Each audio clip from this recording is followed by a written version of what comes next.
one useless man is called a disgrace, that two are called a law firm, and that three or more are called a Congress.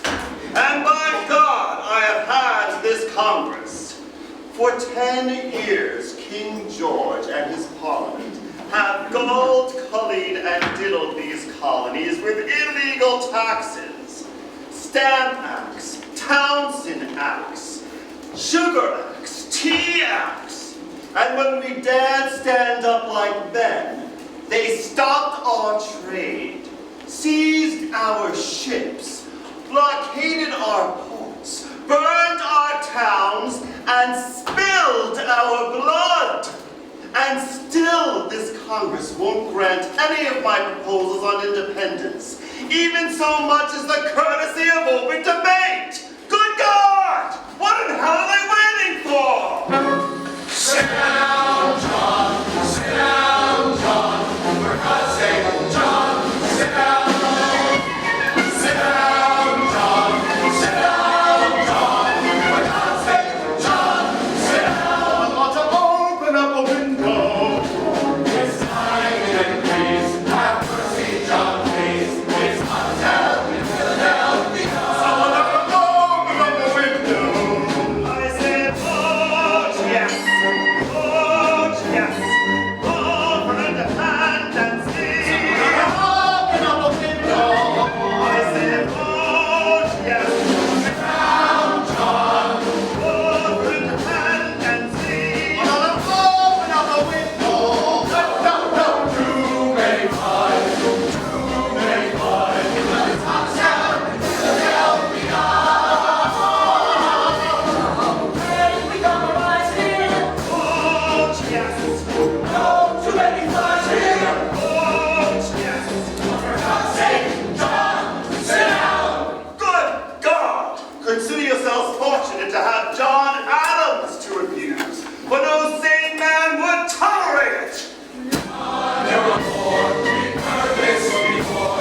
Now for God's sake, John, sit down. I say, oh yes, oh yes, over in the hand and see. Open up a window. I say, oh yes, Sit down, John. over in the hand and see. Will someone shut that man up? Never! Never! Good God! For one solid year, they had sat here, 1 year, doing nothing. I do believe you laid a curse on North America. A curse that we hear now rehearse in Philadelphia. A second flood, a simple famine, plagues of locusts everywhere. Our cataclysmic earthquake, unaccepted with some despair. But no, sir, you sent us Congress. Good God, sir, was that fair? I say this with humility. Philadelphia, weigh your responsibility. Philadelphia,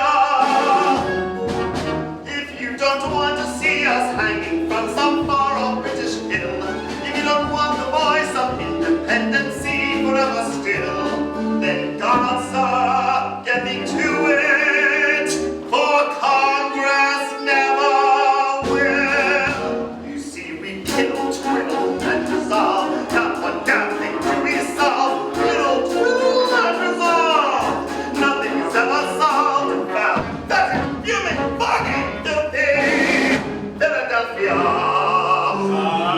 Open up a window. Oh, shut up. I now call your attention to the petition of Mr. Melchior May, who seeks $20 compensation for his dead mule. It seems the animal was employed transporting luggage in the service of Congress. The question here would seem to be one of occasion, for if the mule expired not while carrying, but after having been unloaded, then surely the beast struck dead on its own time. Dear God, they may sit here for years and years. Philadelphia, these indecisive frontiers of Philadelphia, they can't agree on what is right or wrong, or what is good or bad. I'm convinced the only purpose this Congress ever had was to gather here specifically to drive John Adams mad. You see, we piddle, twiddle, and resolve. Not one damn thing do we solve. Piddle, twiddle, and resolve. Nothing's ever solved now. That is, you mean party, filthy Philadelphia.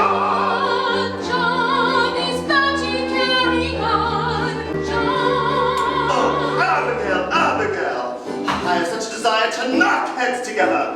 I know, my dearest, I know. But that's because you make everything so complicated. It's all quite simple, really. Just tell the Congress to declare independency. Then sign your name, get out of there, and hurry home to me. Our children all have dysentery. Little Tom is turning blue. Little Abby has the measles, and I'm coming down with flu. They say we may get smallpox. Madam, what else is new? Abigail, in my last letter I wrote to you that the king had collected 12,000 German mercenaries to stand against us. I asked you to gather the women and have them make saltpeter for gunpowder. Have you done as I asked? No, John, I have not. And why have you not? Because you neglected to tell us how saltpeter is made. By treating sodium nitrate with potassium chloride, of course. Oh, yes, of course. Now it'll be done then. I'm afraid we have a more urgent problem, John. More urgent, One ma'am. thing every woman's missed in Massachusetts Bay. Don't smirk at me, you egotist pay. Heed to what I say. We've got to Framingham and Boston, and we cannot find a pin. Don't you know there's a war on? Says each tradesman with a grin. Well, we will not make saltpeter until you send us pins. Pins, madam. Saltpeter. Pins. Saltpeter. Pins. Saltpeter. Pins. Saltpeter. Pins. Peter. Pins. Peter. Pins. Peter. Pins. Peter. Pins. Done, madam. Done. Done, John. Hurry home, John. As soon as I may. Don't stop writing. It's all I have. Every day, my dearest friend. Till then, I am as I ever was and ever shall be. Yours, yours, yours, yours,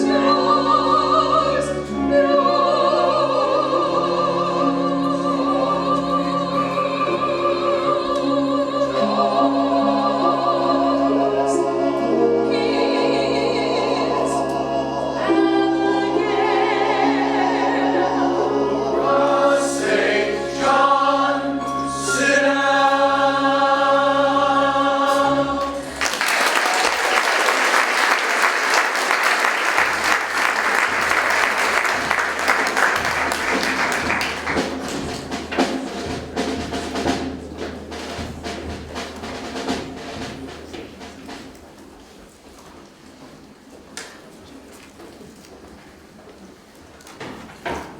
Frank, where in God's name were you when I needed you? Right here, John, being preserved for posterity. Do you like it?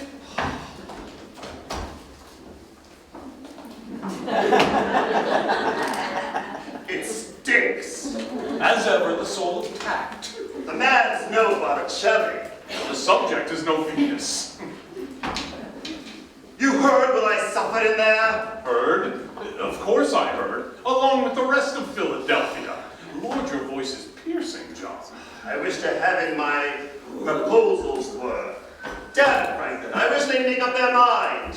With one hand, they raise an army, dispatch one of their own to lead it, and cheer the news from Bunker's Hill.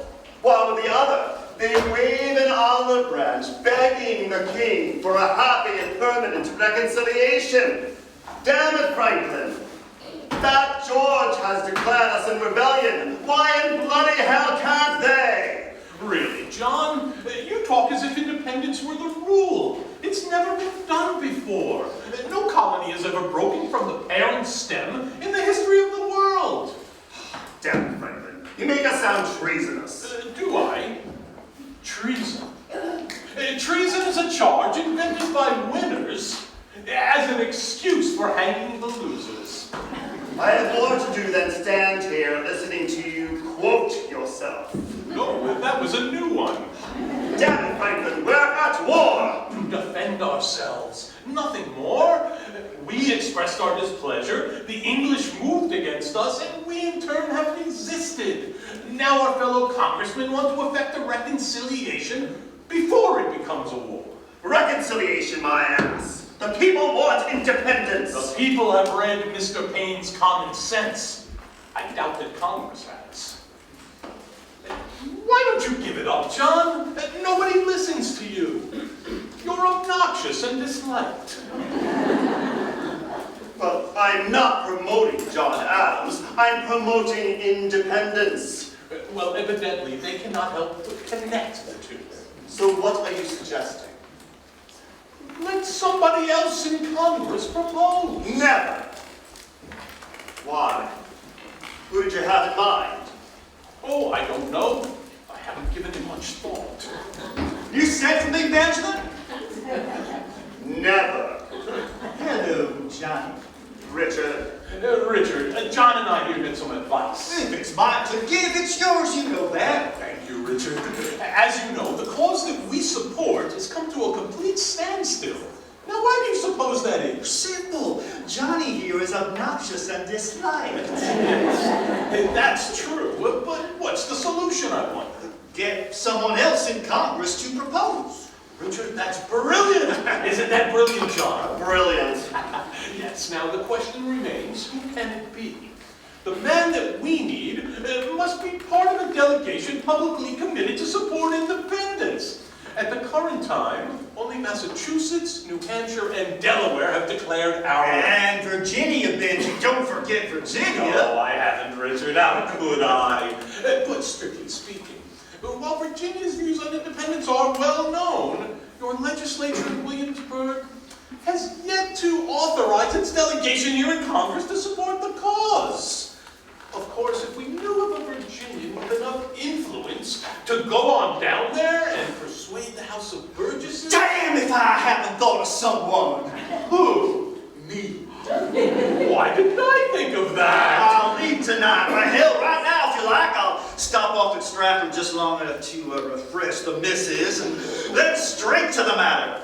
Ha ha, Virginia, the land that gave us our glorious commander-in-chief, George Washington, will now give the continent its proposal on independence. And when Virginia proposes, the South is bound to follow, and where the South goes, the middle colonies go. Gentlemen, a salute to Virginia, the mother of American independence. Incredible. We're free and he hasn't even left yet. What makes you so sure you can do it? My name is Richard Henry Lee. Virginia is my home. My name is Richard Henry Lee. Virginia is my home. And may my horses turn to blue if I can liberty from a resolution for independence. For I am SSB, the first Bible in the sovereign colony of Virginia. Yes, the FB, the oldest family in the oldest colony in America. And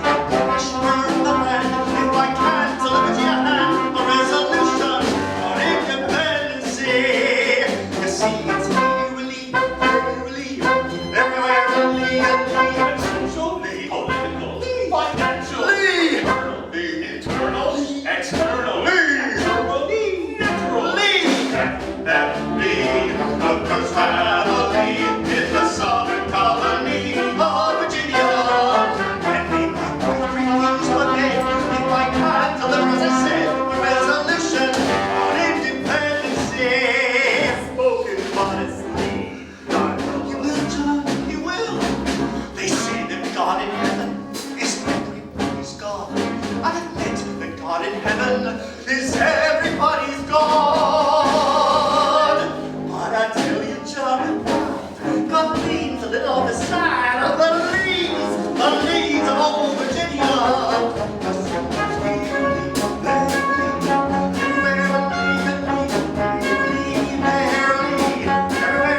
Look out, there's Arthur Lee, Bobby Lee, General Light Horse Harry Lee, Jesse Lee, Ray Lee, and Richard H. that's me.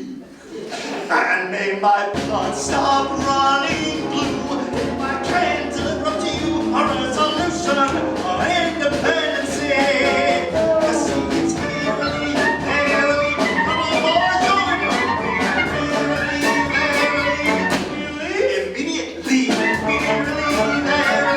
Will you return shortly?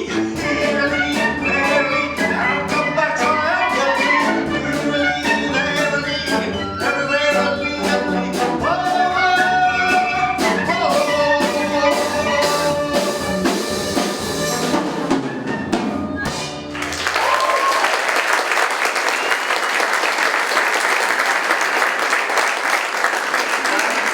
The most revolting display I have ever witnessed. There are warm-blooded people, Virginians. Not him, Franklin, you! Your infernal obsession with deviousness. If you came right out and asked him straight, he would have been gone a half an hour ago. And cheer up, John. Right now, our cause is again riding high, sitting straight in the saddle in full gallop through Virginia. And our women are serene, full-bosomed, Full bosom. bosomed, Benji, everyone a queen, for we are leaves, damn it, leaves of old Virginia. Come on, John, sit down.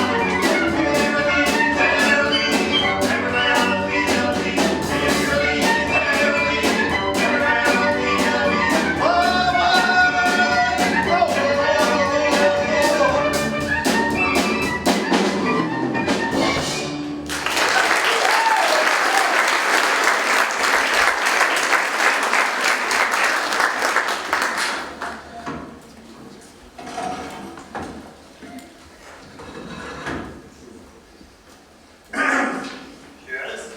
I'm Dr. Lyman Hall, new delegate from Georgia. I'm Andy McNair, congressional custodian. If you really want anything, just holler out McNair as you hear the others do. It won't be long to wait. Where does the Georgia delegation belong? They mill around back there in the corner, not far from the two Carolinas. It's after 10 o'clock. I was told Congress convenes at 10. They'll be wandering in any time now, with old Graping Guts leading the pack. Old who? There, Graping Guts. fetch me a mug of rum. Mr. Hopkins, you'll be pleased to meet Dr. Lyman Hall, I don't need a doctor, damn it. new delegate from Georgia. Well, why didn't you say so? Hi, I'm Stephen Hopkins, old delegate from Rhode Island. McNair, fetch 2 mugs of rum.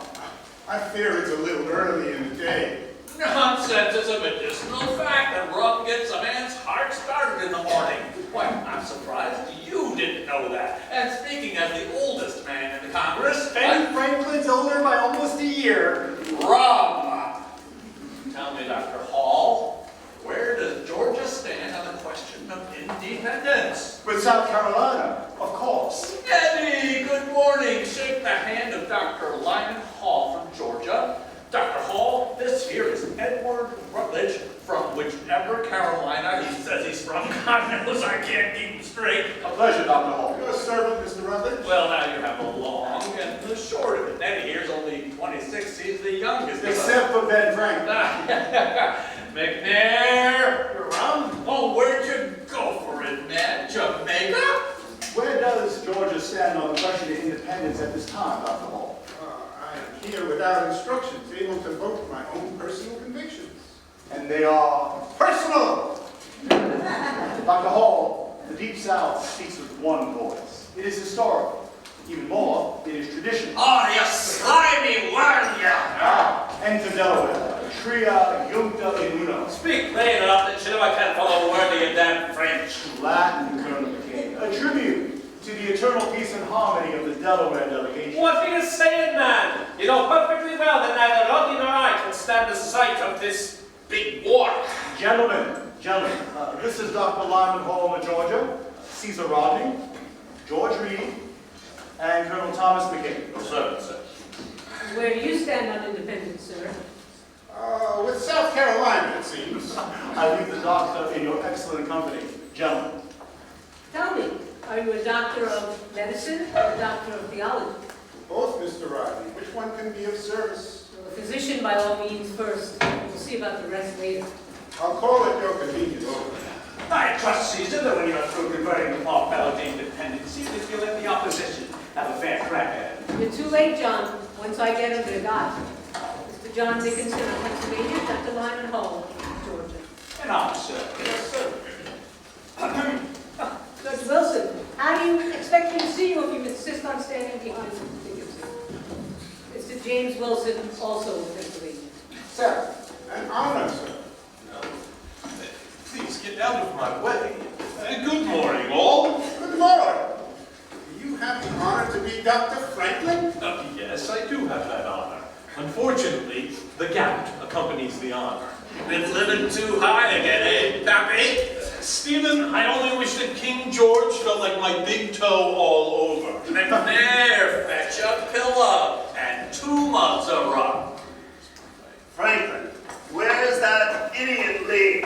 Is he back yet? I don't see him. Softly, John. Your voice is hurting my foot.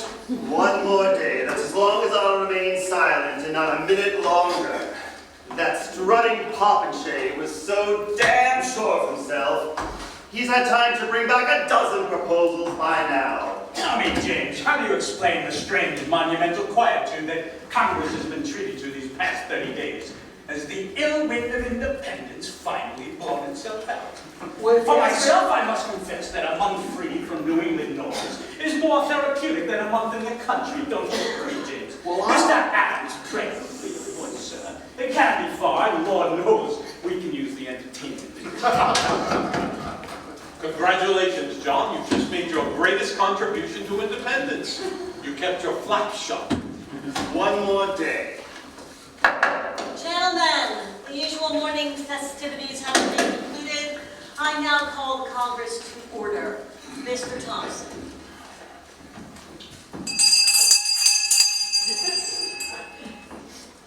The Second Continental Congress meeting in the city of Philadelphia is now in session. 7 June 1776, the 380th meeting. Oh, sweet Jesus. The Honorable John Hancock of Massachusetts Bay presiding. Thank you, Mr. Thompson. Mr. McNair, the stores of rum and other drinking spirits are hereby closed to the colony of Rhode Island for a period of 3 days. Yes, sir. John, you can't do that. Sit down, Mr. Hopkins. You have abused the privilege. The chair takes this opportunity to welcome Dr. Lyman Hall of Georgia to this Congress and hopes he will make the best of it. My God, it is hot. The secretary will now call the roll. All members present with the following exceptions. Mr. Charles Carroll of Maryland. Mr. Samuel Adams of Massachusetts. Mr. Button Gwinnett of Georgia. Mr. George Wythe and Mr. Richard Henry Lee of Virginia. And the delegation of New Jersey.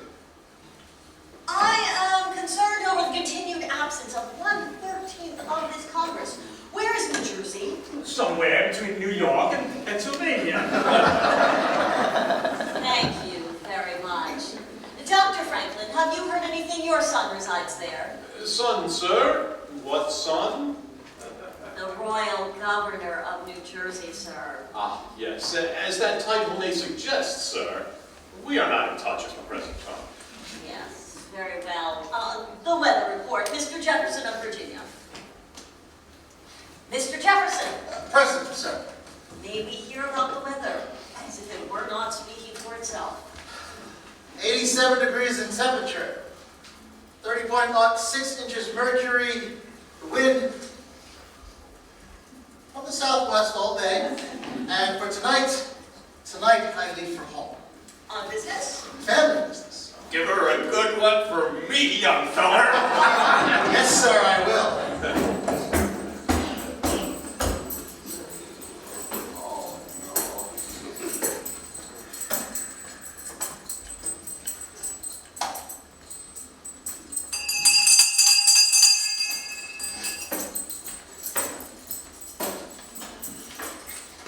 To the Honorable Congress, John Hancock, President. Dear sir, it is with grave apprehension that I have learned this day of the sailing from Halifax, Nova Scotia of a considerable force of British troops in the company of foreign mercenaries and under the command of General Sir William Howe. There can be no doubt that their destination is New York, for to take and hold this city and the Hudson Valley beyond would serve to separate New England from the other colonies, permitting both sections to be crushed in turn. Sadly, I see no way of stopping them at the present time, as my army is absolutely falling apart. My military chest is totally exhausted. My commissary general has strained his credit to the last. My quartermaster has no food, no arms, no ammunition, and my troops are in a state of near mutiny. I pray God some relief arrives before the Armada, but fear it will not. Your obedient, G. Washington.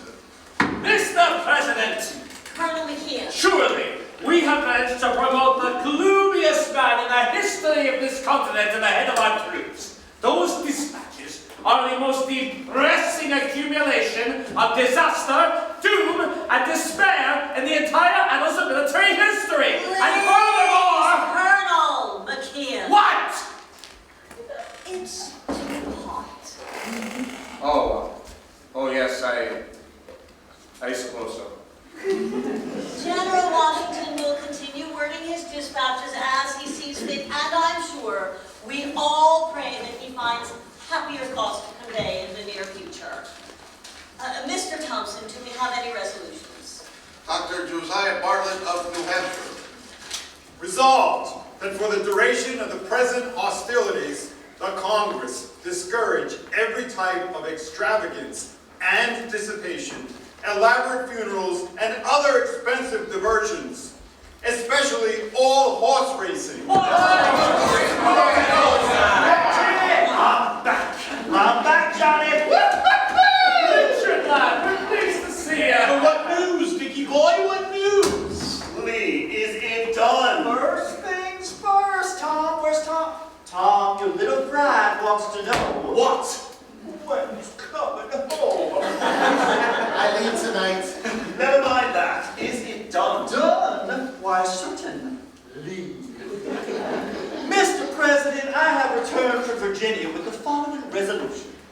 Resolved that these united colonies are, and of a right ought to be, free and independent states, that they are absolved from all allegiance to the British Crown, and that any political connection between them and the state of Great Britain is, and ought to be, totally dissolved! Mr. President, I second the proposal.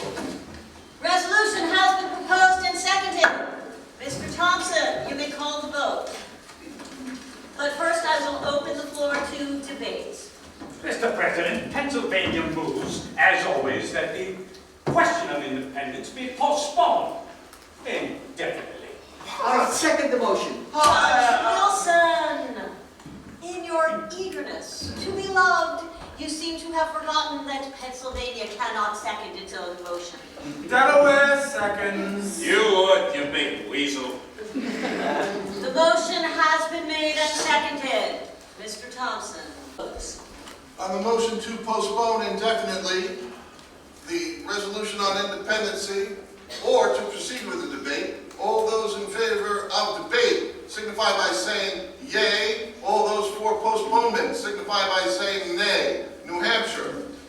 New Hampshire favors debate and says yay. New Hampshire says yea. Massachusetts. Massachusetts, having borne the brunt of the king's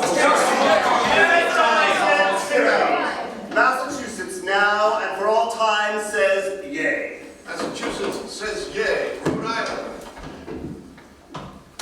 Mr. Hopkins.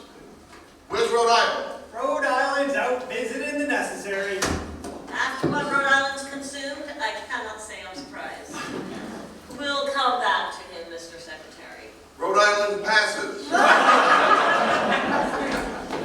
Connecticut. While Connecticut, till now, has been against this proposal, our legislature has instructed me that in the event it is introduced by any colony outside of New England, then Connecticut can no longer stand in the way. Connecticut says yay. Connecticut says yay. New York. Mr. Secretary, New York abstains. Courteously. New York abstains. Courteously. New Jersey. Oh, absent, Mr. Secretary. Ah, yes, New Jersey is absent. Pennsylvania. Pennsylvania, for the 24th time, says nay. Pennsylvania says nay. Delaware. Delaware, as ever from independence, says yay. Yay. Delaware says yay. Maryland. Maryland would welcome independence if it were given, but is highly skeptical that it can be taken. Maryland says nay. Maryland says nay.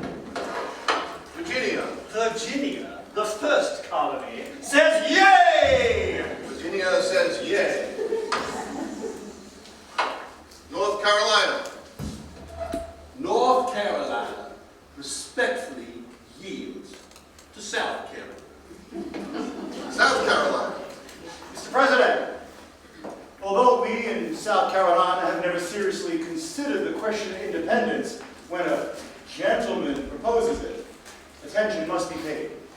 However, we in the Deep South, unlike our friends in New England, have no cause for impatience at the present time.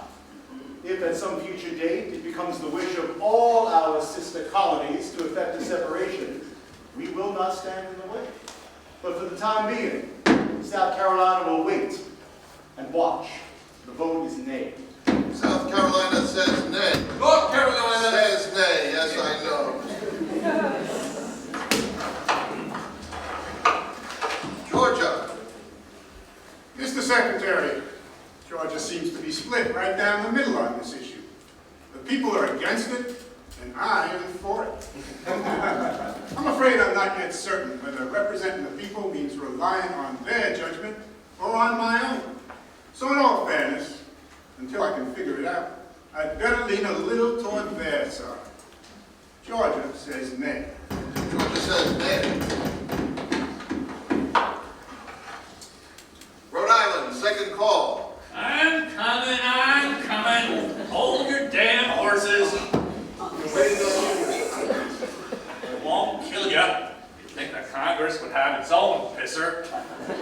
All right, where does it stand? 5 for debate, 5 for postponement, 1 abstention and 1 absence. So it's up to me, is it? Well, in all my years, I never heard, seen, or smelled any subject that's so dangerous it couldn't be talked about. Hell, I'm for debating anything. Rhode Island says yay! Mr. Mr. Hopkins a roll. And I'll get him the whole damn barrel if he wants it. The chair now declares this Congress a committee of the whole for the purpose of debating Virginia's resolution on independence. Mr. Dickinson. Well now, you've got your way at last, Mr. Adams, the matter may now be discussed. I must confess I'm almost relieved. There's a question I've been fairly itching to ask you, sir. Why? Why what, Mr. Dickinson? Why independence, Mr. Adams? For the continued terrible association with Great Britain has grown intolerable. To whom, Mr. Adams? To you? Then I suggest you sever your ties immediately, but please be kind enough to leave the rest of us where we are. Personally, I have no objection at all to being part of the greatest empire on earth, to enjoying its protection and sharing in its benefits. Benefits? What benefits? Crippling taxes, cruel repressions, abolished rights. Is that all England means to you, sir? Is that all the affection and pride you can muster for the nation that bore you? For the noblest, most pleasant country on the planet? Would you have us forsake Hastings and Magna Carta, Strongbow and Lionhearted, Drake and Marlborough, Teutons, Stuarts and Plantagenets? And for what, sir? Tell me for what? For you? Some men are patriots, like General Washington, and some are anarchists, like Mr. Payne, and some even are internationalists, like Dr. Franklin. But you, sir, you are merely an agitator, disturbing the peace, creating disorder, endangering the public welfare, and for what? Your petty little personal complaints. Your taxes are too high. Well, sir, so are mine. Come, Mr. Adams, if you have grievances, and I'm sure you have, our present system must provide a gentler means of redressing them, short of revolution. That's what he wants. Nothing short of satisfying violence, rebellion, treason. Now, Mr. Adams, are these the acts of Englishmen? Not Englishmen, Dickinson. Americans. No, sir, Englishmen. Please, Mr. Dickinson, must you start banging? How is a man to sleep? Please forgive me, Dr. Franklin, but must you start speaking? How's a man to stay awake? Your promise to be quiet, sir. I'm sure everyone prefers that you remain asleep. Well, if I'm to hear myself called an Englishman, sir, I assure you, I prefer I remained asleep. What's so terrible about being called an Englishman? The English don't seem to mind. Nor would I, were I given the full rights of an Englishman. But to be called one without those rights? That's like calling an ox a bull. He's thankful for the honor, but he'd much rather have restored what's rightfully his. And when did you first notice they were missing, sir? The people of these colonies maintain a higher regard for their mother country. Higher, certainly, than she feels for them. Never was such a valuable possession so stupidly and recklessly managed than this entire continent by the British Crown. Our industry discouraged, our resources pillaged, and worst of all, our very characters stifled. We've spawned a new race, a rougher, simpler, more violent, more enterprising, less refined. We are a new nationality, Mr. Dickinson. We require a new nation. That may be your opinion, Dr. Franklin, but as I said, the people feel quite differently. What do you know about the people, Dickinson? You don't speak for the people. You represent only yourself. And this precious status quo you keep imploring the people to preserve for their own right is nothing more than your own eternal preservation for your property. Mr. Adams, you have an annoying talent for making such delightful words as property sound quite distasteful. In heaven's name, what's wrong with property? Perhaps you've forgotten that many of us first came to these shores in order to secure rights to property, and that we hold those rights no less dear than the rights you speak of. So safe, so fat, so comfortable in Pennsylvania. And what is this independence of yours but the private grievance of Massachusetts? Why is it always Boston that breaks the king's peace? My dear Congress, we must not adopt this evil measure. It is the work of the devil. Leave it where it belongs, in New England. New England has been fighting the devil for more than 100 years. As of now, Brother Sherman, the devil has been winning hands down. Why, at this very moment, he is sitting here in this Congress. Don't let him deceive you. This proposal is entirely his doing. Wait, Tom. It may bear Virginia's name, but it reeks of Adams. Adams and more Adams. Look at him, ready to lead this continent down the fiery path of total destruction. Good God! Why can't you acknowledge what already exists? It's been more than a year since Concord and Lexington. Damn it, man! We're at war right now! You may be at war, you, Boston and John Adams, but you will never speak for Pennsylvania, nor for Delaware. Mr. Reed, you represent only 1/3 of Delaware. The sensible third, Mr. Rodney. Sit down, you overgrown cockroach, or I'll knock you down! McNair, do something about the damn flies. McNair, rub! The flies first. I rub! I've only got 2 hands. My skin is hot. Oh, please, do go on, gentlemen. You're making the only breeze in Philadelphia. Mr. Adams, perhaps you could clear something up for me. After we have achieved independence, who do you propose would govern in South Carolina?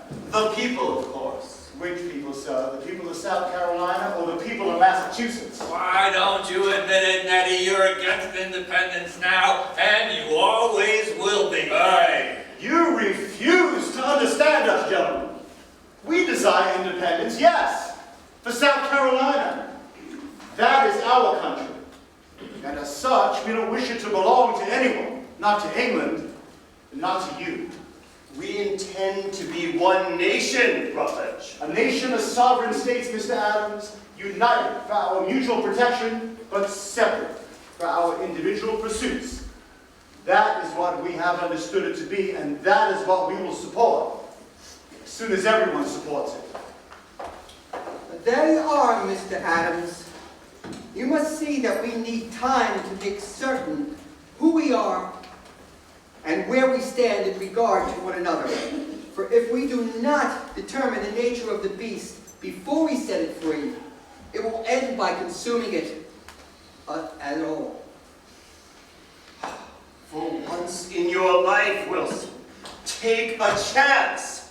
I say the time is now, it may never come again. Your clock is fast, Mr. Adams. I say we're not yet ripe for independence. Not right?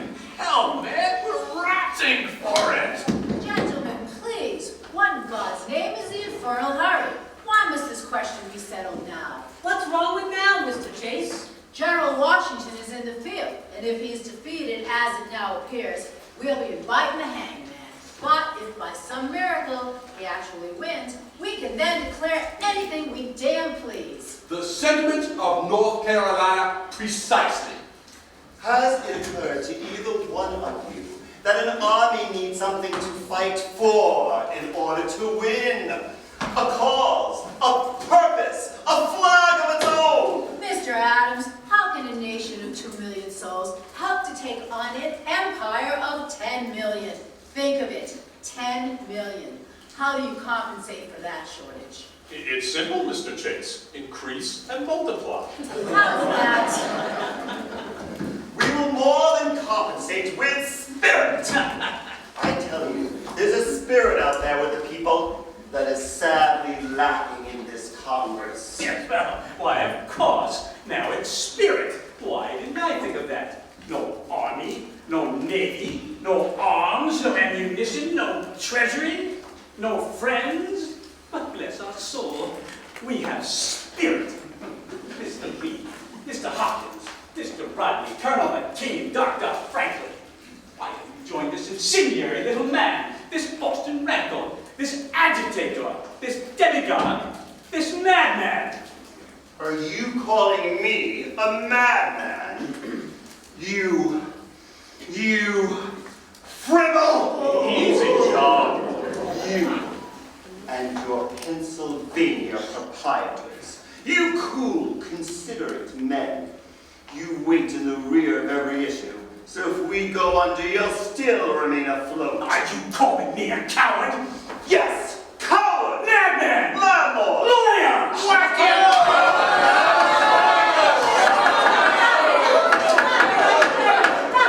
The enemy is out there. No, Mr. Rodney, the enemy is in here. No, the enemy is out there. England. England. Cutting off our air. No time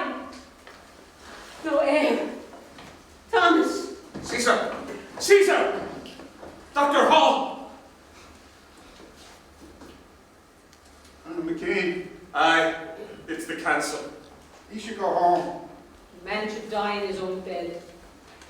John, I'm here, Caesar. I leave you a divided Delaware. Forgive me. I'll take you home, Caesar.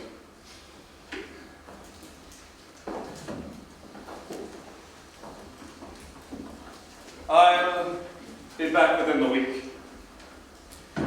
Mr. President, South Carolina calls the question. What was that, Mr. Rutledge? I said, Mr. President, South Carolina desires to end the debate and call the question independence. Please. Question has been called and seconded. Mr. Thompson, you may proceed with the vote. Franklin, do something. Think! I am thinking. Nothing's coming. All those in favor of the resolution on independence as proposed by the colony of Virginia, signify by Mr. saying... Secretary, would you read the resolution again? Oh, I've forgotten it. come now. Resolved that these united colonies are, and of a right ought to be, free and independent states. Excuse me, I beg your pardon. I'm the Reverend John Witherspoon, delegate from New Jersey. Oh, Dr. Franklin. I regret I must be the bearer of unhappy tidings, but your son, the royal governor of New Jersey, has been taken prisoner and moved under guard to the colony of Connecticut for safekeeping. Is he unharmed, sir? When last I heard, yes, he was. Then why the long face? I hear Connecticut is an excellent location. Tell me, why'd they arrest the little bastard? The New Jersey legislature has recalled the old delegation to this Congress and sent a new one. Quickly, man, where do you stand on independence? Oh, haven't I made that clear? No. No, I suppose I haven't. Well, the reason for the change was that we've been instructed to vote for independence. Mr. President, Massachusetts is now ready to vote on independence. And reminds the chair of its privilege to decide any vote that is deadlocked. I will remember that, Mr. Adams. The chair welcomes the Reverend Witherspoon to this Congress and appoints him congressional chaplain if he will accept the post. With great pleasure, sir. Well, Congress will now vote on the resolution for independence. Mr. Thompson, you may proceed. All those in favor of the resolution of independence as proposed by the colony of Virginia, signify by... Mr. President, Pennsylvania moves that any vote in favor of independence must be unanimous. What? I second the motion. Judge Wilson. Oh, God. Delaware seconds. No vote has ever had to be unanimous to consider you know it. Yes, but this one must be. On what ground? That no colony be torn from its mother country without its own consent. Hear, hear. But it will never be unanimous, damn it. If you say so, Mr. Adams. It has been moved and seconded that the vote on independence must be unanimous in order to carry. Those in favor signify by saying yea. Yea. 6 colonies say yea. Those against signify by saying nay. Nay. 6 colonies say nay. Mr. Secretary, New York abstains. Purges. Mr. Morris, why does New York constantly abstain? Why doesn't New York simply stay in New York? Very well. The vote is tied. The principles of independence have no greater advocate in this Congress than its president. And that is the reason that I must join those who vote for unanimity. So what do you do, John? You sunk us! Hear me out. Don't you see that any colony that votes against independence will be forced to fight on the side of England? That we will be pitting brother against brother? That our new nation will have as its emblem the mark of Cain? I can see no other way. Either we walk together, or together we must stay where we are. So ruled. You may proceed, Mr. Thompson. Unanimous vote being necessary to carry, if any be opposed to the resolution on independence as proposed by the colony of Virginia, signify by saying... Mr. President. For heaven's sake, let me get through it once. Mr. President, I move for a postponement. Postponement? Ha! I wish you the same luck I had with it. Mr. Adams is right. We need a postponement. On what ground? On what grounds? Well, how can this Congress decide on independence without a written declaration of some sort defining it? What sort of declaration? One that lists the reasons for the separation and its aims and goals, so forth and so on, etc., etc. Ditto. Ditto. We know those, don't we? Oh, good God, yes, we do. But what about the rest of the world? Certainly, we will need the aid of a powerful nation such as Spain or France, and such declaration is consistent with European delicacy. Come now, Mr. Adams. You'll have to do better than that. Answer straight. What would be its purpose? Well, To place before mankind the common sense of the subject, in terms so firm and plain as to command their assent. Mr. Jefferson, are you seriously suggesting that we publish a paper declaring to the entire world that an illegal rebellion is in reality a legal one? Why, Mr. Dickinson, I'm surprised at you. You should know that rebellion is always legal in the first person, such as our rebellion. It is only in the third person, their rebellion, that it is illegal. Mr. President, I second the motion to postpone the vote on independence for a period of time sufficient for the writing of a declaration. Motion has been made and seconded. Mr. Thompson. All those in favor of the motion to postpone signify by saying yea. Yay. 6 colonies say yea. All those opposed say nay. Nay. 6 colonies say nay. Mr. Secretary, New York abstains courteously. Mr. Morris, what in the hell goes on in New York? I'm sorry, Mr. President, but the New York legislature has never sent us explicit instructions on anything. Never. That's impossible.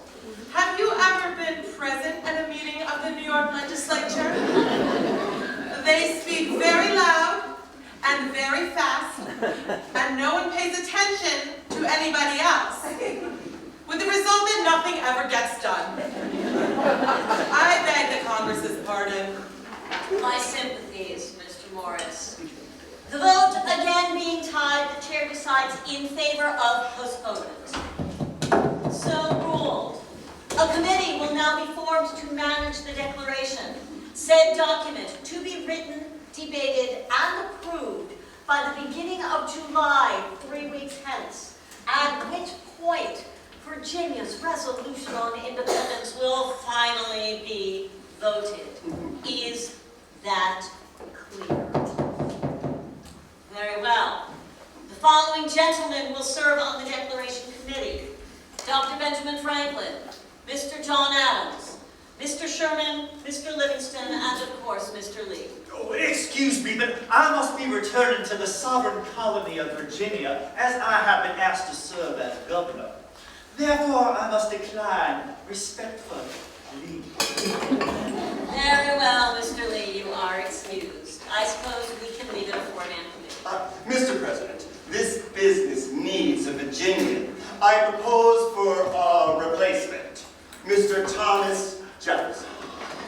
No, Mr. Adams, Very well, Mr. Jefferson will serve. But I'm going home too, to my wife. I move for an adjournment. No, wait. A second. Moved and seconded. Any objections? I have objections. No I have lots of objections. objections. Meeting stands adjourned.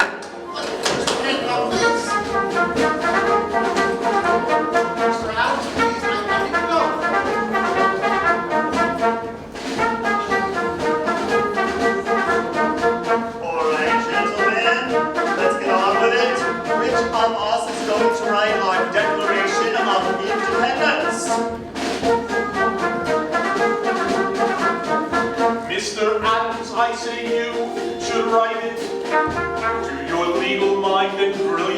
defer. Is that so? Well, if I'm the one to do it, they'll run their quill pens through it. I'm obnoxious and disliked, you know that, sir. Yes, that's true. Then I say you should write it, Franklin. Yes, you.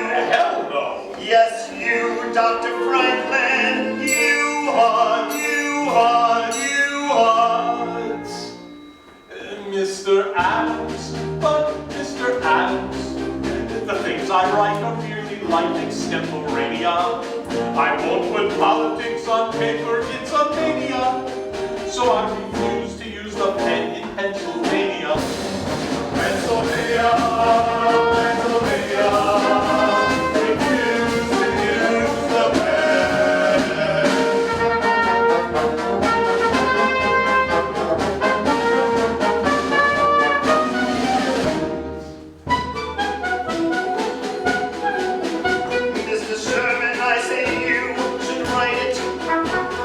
Never controversial, as it were. That is true. Whereas if I'm the one to do it, they'll run their quill pens through it. I'm obnoxious and disliked, you know that, sir. Yes, I do. So I say you should write it, Roger. Yes, you. Good heavens, no. Yes, you, Roger Sherman. You are.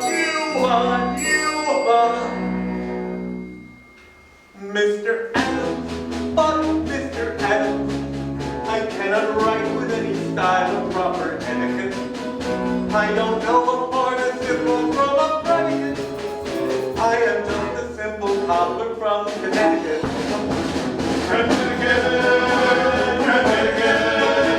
a simple cobbler he.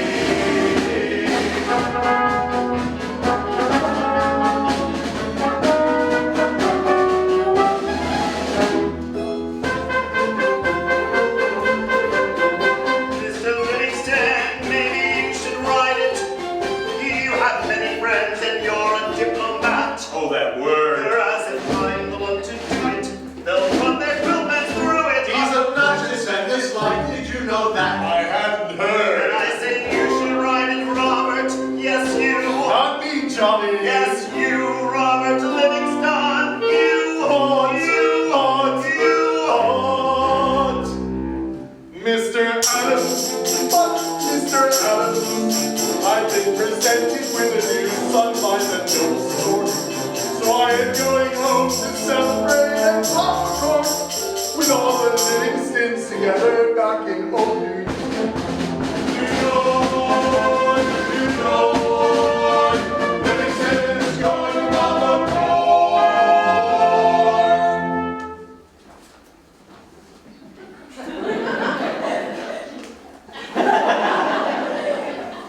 Mr. Adams, leave me alone. Mr. Jeff. Mr. Adams, I beg you, I have not seen my wife this 6 months. I am solemnly declare to preserve all liberty, and being with one mind resolved to die free men rather than to live slaves. Thomas Jefferson on the necessity of taking up arms, 1775. Magnificent. You write 10 times better than any man in this Congress, including me.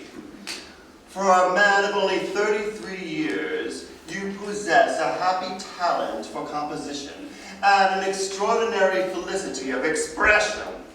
So, will you be a patriot or a lover? A lover. No! But I burn, Mr. A. So do I, Mr. J. You do? John. Who'd have thought it? Mr. Jefferson, dear Mr. Jefferson, I'm only 41, I still have my virility, and I can romp in Cupid's grove with great agility. But life is more than sexual combustibility.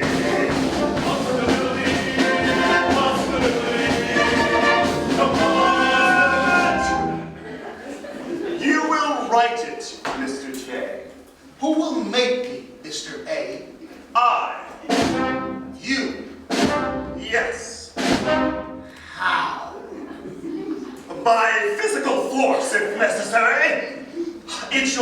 damn it! Your duty! Mr. Adams, damn you, Mr. Adams. You're obnoxious and a slight that cannot be denied. Once again you stand between me and my lovely bride. Lovely bride. Really? Oh, Mr. Adams, you are driving me to homicide!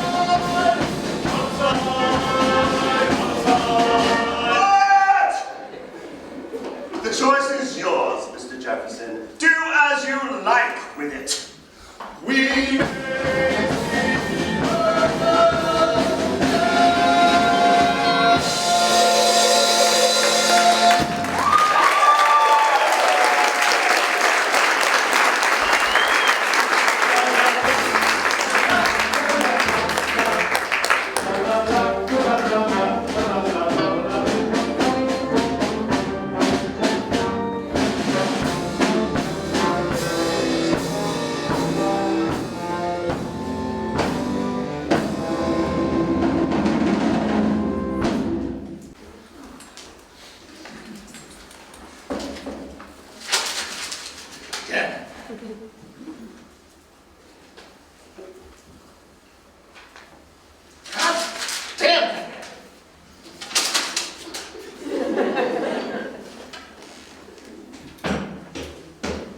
Jefferson, have you finished it yet, man? It's been over a week.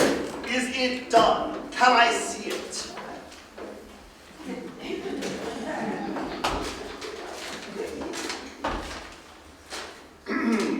There comes a time in the lives of men when it becomes necessary to advance from that subordination in which they have hitherto. This is terrible. Where's the rest of it? You mean to say it's finished it? No, sir. I mean to say it's not yet begun. You've had a week. Good God! The entire earth was created in a week. Someday, you must tell me how you did it. Disgusting. Look at him, Franklin. Virginia's most famous lover. Virginia abstains. Cheer up, Jefferson. Get out of the dumps. It'll come out right, I promise you. Now, get back to work. Franklin, tell him to get back to work. He's asleep.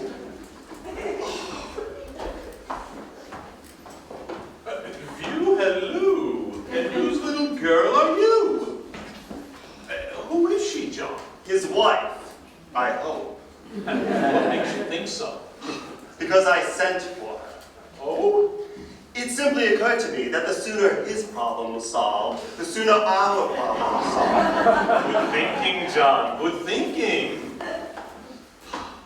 Madam, may I present myself? John Adams. Adams?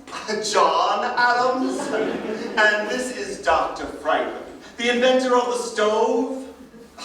Jefferson, will you kindly present me to your wife? She is your wife, isn't she? Of course she is. Look at how they fit. Hey, come along, John. Come along. Come along where? There's work to be done. Obviously. But you mean they're going to in the middle of the afternoon? And not everyone is from Boston, John. Incredible. Well, good night, John. Franklin, have you eaten yet? Not yet, but I hear the turkey's fresh and the bunch of grapes. I have a rendezvous, John. I'd invite you along, but talking makes her nervous.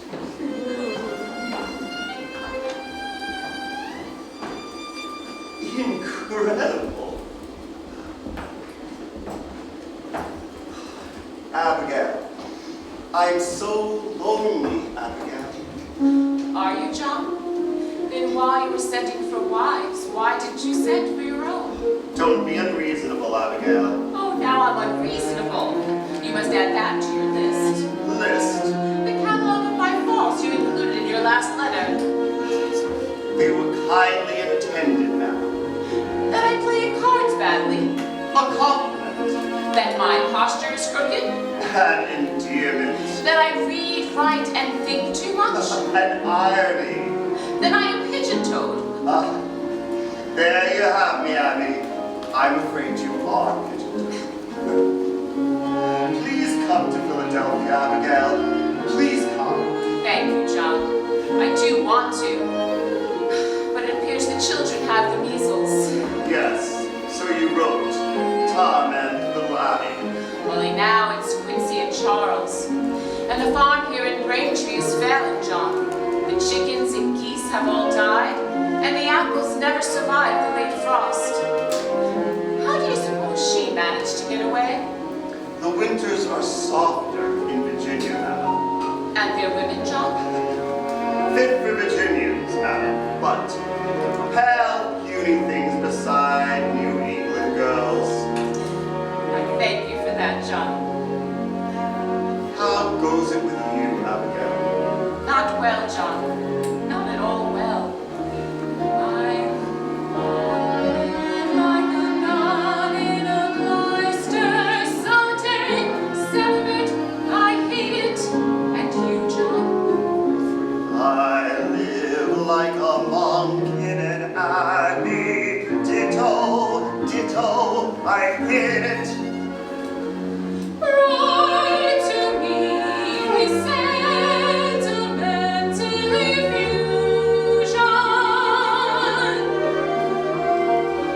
Let me revel in romantic illusion.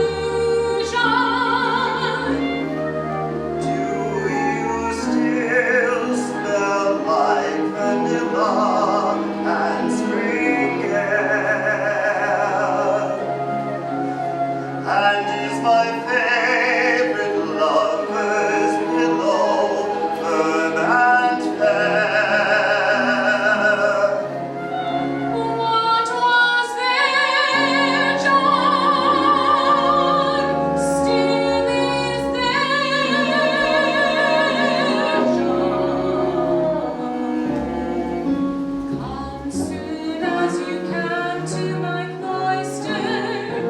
I've forgotten no feel of your hand. Soon, madam, we will walk in Cupid's grove together, and with fondly submit that promised land. Till man, I am as I ever was, and ever shall be. Yours, yours, yours, yours, yours, Saltpeter, John.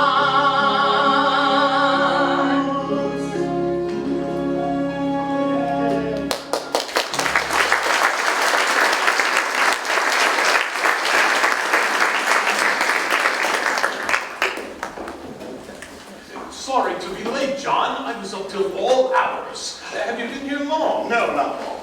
What are you doing over here? I thought you'd be over there cracking the whip. The shutters are still closed. Oh, my word, so they are.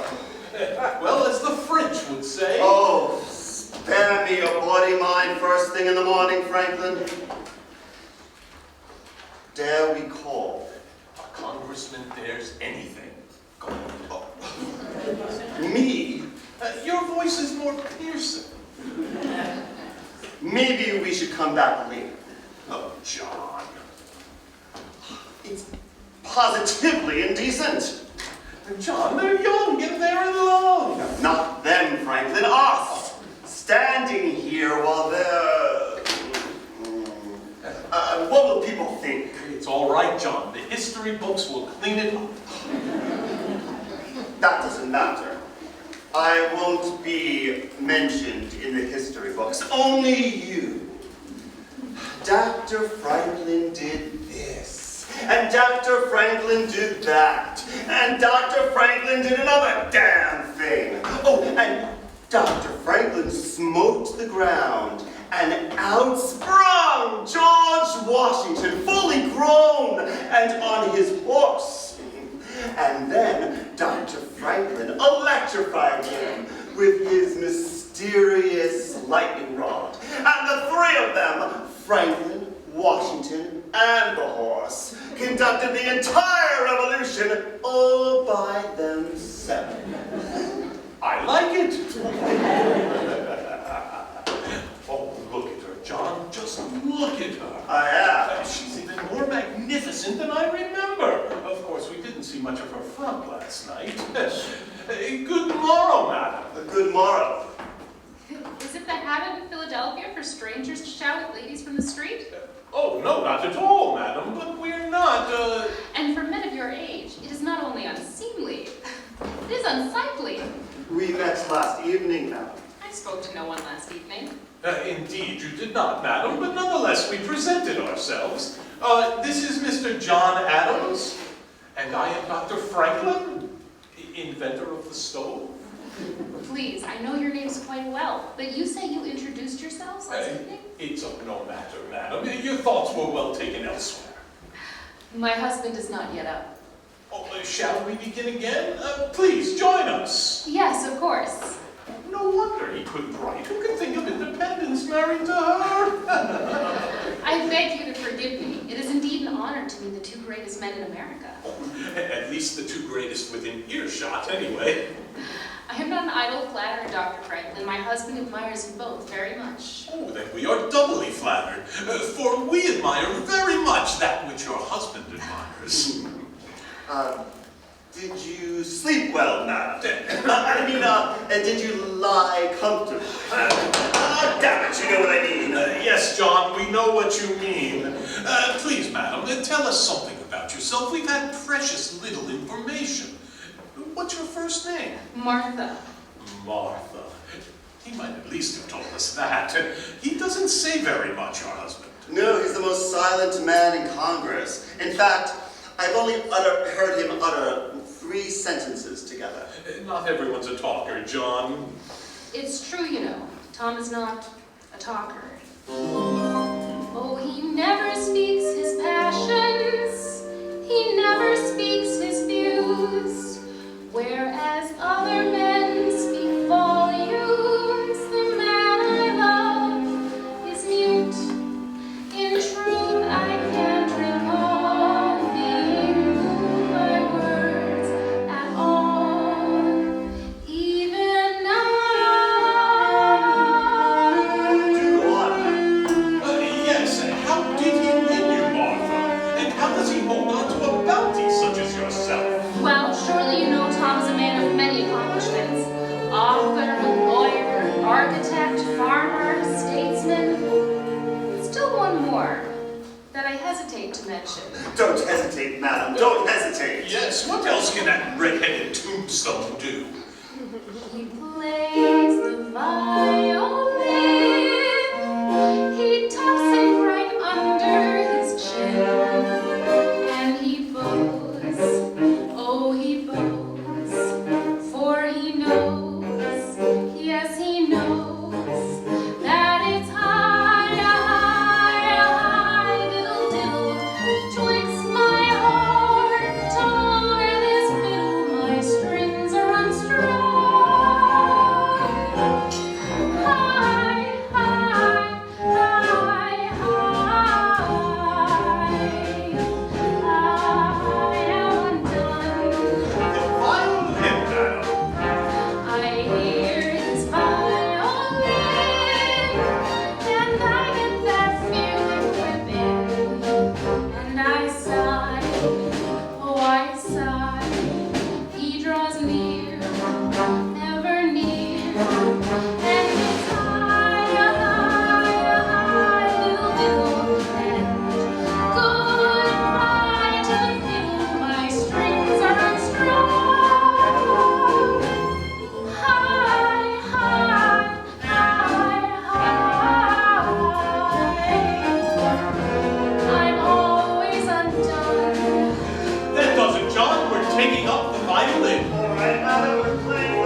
Dear Mr. Adams, I am taking my wife back to bed.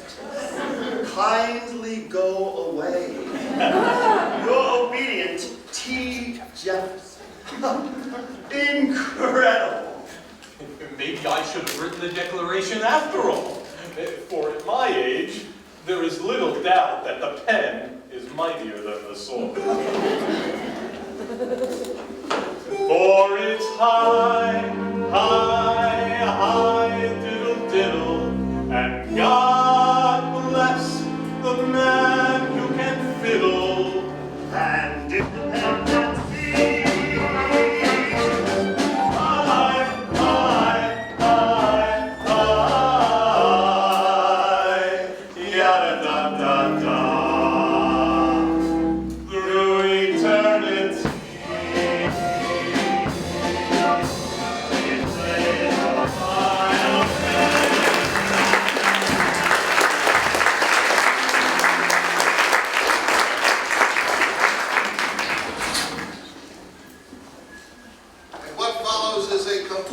Up-to-date list of the committees of this Congress now sitting, about to sit, or just having sat. A committee formed to investigate a complaint made against the quality of yeast manufactured at Mr. Henry Pendleton's mill, designated as the Yeast Committee. A committee formed to consider the most effective method of dealing with spies, designated as the Spies Committee. A committee formed to think, perhaps to do, but in any case to gather, to meet, to confer, to talk, and perhaps even to resolve that each rifle regiment be allowed at least one drum and one fife attached to each company, designated as the Drum and Fife Committee. A committee... Just look at it, Doctor. Democracy. What Plato called a charming form of government, full of variety and disorder. I didn't know that Plato had been to Philadelphia. McNair, open a damn window. Ben, I want you to see some cards I'm going to have printed out that ought to save every man here a whole lot of time and effort, considering the epidemic of bad disposition that's been going around lately. Dear sir, you are, without any doubt, a rogue, a rascal, a villain, a thief, a scoundrel, and a mean, dirty, stinking, sniveling, sneaking, pimping, pock-picking, thrice, double damn, no good son of a bitch. And then you sign your name. What do you think? Stephen, I'll take a dozen right now. A committee formed to answer all congressional correspondence, designated as the Congressional Correspondence Committee. All right, Franklin, enough socializing. There's work to be done. Good morning, John. Oh, okay. Good morning. Good morning. All right, let's get to it. Let's get to what? Unanimity, of course. Now, look at the board.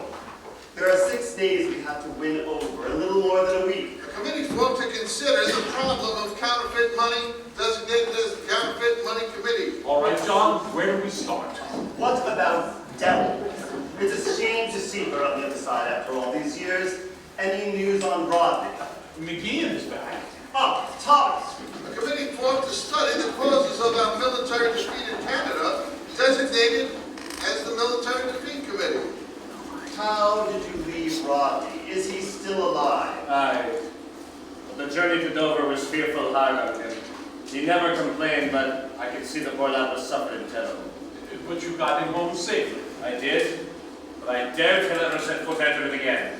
So that leaves you and George Reed split down the middle. Will he come over? I doubt it. He's a stubborn little snot. So work on him. Keep at him until you wear him down. Oh, John, face facts, will ya? If it were just Reed standing in our way, it wouldn't be so bad. But look for yourself, man. Pennsylvania, Maryland, and the entire South. It's impossible. It's only impossible if we stand here complaining about it. One foot in front of the other. I believe I can put it better. We never put off until tomorrow. Oh, shut up, Franklin. Oh, but John, what good will it do? You know Dickinson. He'll never give in. And you haven't heard the last of old Rutledge yet either. Never mind them. Your job is George Reed. Talk him deaf if you have to, but bring us back Delaware. There's a simpler way. That'll break the tie. Oh, All right, John, who is next? A committee formed to keep secrets, designated as the Secrets Committee. Pennsylvania and Maryland. I suggest that you try to put your own house in order, and I'll take a crack at old bacon face. Chase! How about it, Chase? Are you ever coming to your senses? Please, Mr. Adams, not while I'm eating. Well, Mr. Wilson, it is time to assert yourself. Tell me, when you were a judge, how in the hell did you ever make a decision? Well, the decisions I made were based on legality and precedence. But here there is no legality, and there's certainly no precedent. That's because it's a new idea, you clot. We'll be setting our own precedent. No, Mr. McKean! No, no, no! Damn your ice lead! You come into this world screaming, no, no, no! And you're determined to leave it the same way! The entire Congress is waiting on you, Chase. America is waiting. The whole world is waiting. Oh, leave me alone, Mr. Adams. You're wasting your time. If I thought we could win this war, I'd be at the head of your ranks. But you must know it's not possible. You've read General Washington's dispatches. His army has fallen apart. General Washington is exaggerating the situation to rouse this torpid Congress into action. As the chair of the War Committee, I can tell you for a fact that an army has never been in better shape. Never have troops been so reasonable. Never have soldiers been so resolute. Never has discipline and training been so spirited. Never, good God.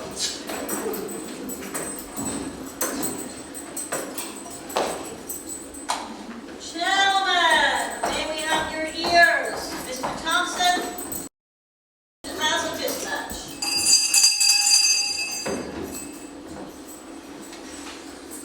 From the Commander, Army of the United Colonies in New York, dispatch number 1157. To the Honorable Congress, John Hancock, President, dear sir, it is with the utmost despair that I must report to you the confusion and disorder that reign in every department. The Continental soldier is as nothing ever seen in this or any other century.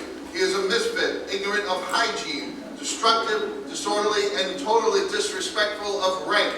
Only this last is understandable, as there is an incredible reek of stupidity amongst the officers. The situation is most desperate at the New Jersey training ground in New Brunswick, where every able-bodied whore in the colonies has assembled. There are constant reports of drunkenness, desertion, foul language, naked bathing in the Raritan River, and an epidemic of the French disease. I have declared the town off limits to all military personnel, with the exception of officers. I beseech the Congress to dispatch the War Committee to this place in the hope of restoring some of the order and discipline we need to survive. Your obedient, G. Washington. That man would depress a hyena. Well, Mr. Adams, you are chair of the War Committee. Do you feel up to whoring, drinking, deserting, and New Brunswick? But there must be some mistake. I have an aunt who lives in New Brunswick. You must tell her to keep up the good work, sir. Mr. Adams, you must see this as hopeless. Let us recall General Washington and disband the Continental Army before we are overwhelmed. The English would like that, wouldn't they? Why don't you ask them yourself? They ought to be here any minute. And when they hang you, Mr. Adams, I hope you will put in a good word for the rest of us. Face facts, Mr. Adams. A handful of drunk and disorderly recruits against the entire British Army, the finest musket men on earth. How can we win? How can we even hope to survive? Answer me straight, Chase. If you thought that we could beat the Redcoats, would Maryland say yay to independence? Well, I suppose. No supposing. Would you or wouldn't you? Very well, Mr. Adams. Yes, we would. So why don't you come to New Brunswick with me and see for yourself? John, are you mad? You heard what Washington said. It's a shambles up there. They're pushing you into it, Johnny. What about it, Chase? Go ahead, Sam. Sounds lively as hell up there. All right, why not? And maybe it'll be John Adams who comes to his senses. Mr. President, the War Committee will agree to General Washington's meeting. A party consisting of Mr. Chase, Dr. Franklin, and myself will leave immediately. Is that satisfactory with you, Dr. Franklin? Wake up, Franklin. You're going to New Brunswick. Like hell I am. What for? The whoring and the drinking. Hurry up, Chase. Don't be a chuffy. I'll be with you shortly, gentlemen. Mr. McNair, all this talk of independence has left a certain foulness in the air. My friends and I would appreciate it if you could open up some windows. What about the flies? The windows, Mr. McNair. Open the windows, close the windows. Sweet Jesus. Oh, say, do you see what I see? Congress sitting here in streets of vanity. I can cheer, the reason's clear. For the first time in a year, Adams is in here. And look, the sun's in the sky, a breeze is blowing by, and there's not a single fly. I sing Hosanna, Hosanna, Hosanna, Hosanna, and it's cool. Come ye cool, conservative men, our like may never ever be seen again. We have land, cash in hand, self-command, future planned, fortunes thrive, society survives in neatly ordered lives with well-endowed wives. Come sing Hosanna, Hosanna, in a breeding and a manner we're cool. Come ye cool, consider it set. We'll dance together to the same minuet. To the right, ever to the right, never to the left, forever to the right. May our creed be never to exceed a regulated speed, no matter what the need. Come sing Hosanna, oh Hosanna, and blaze under our banner, please keep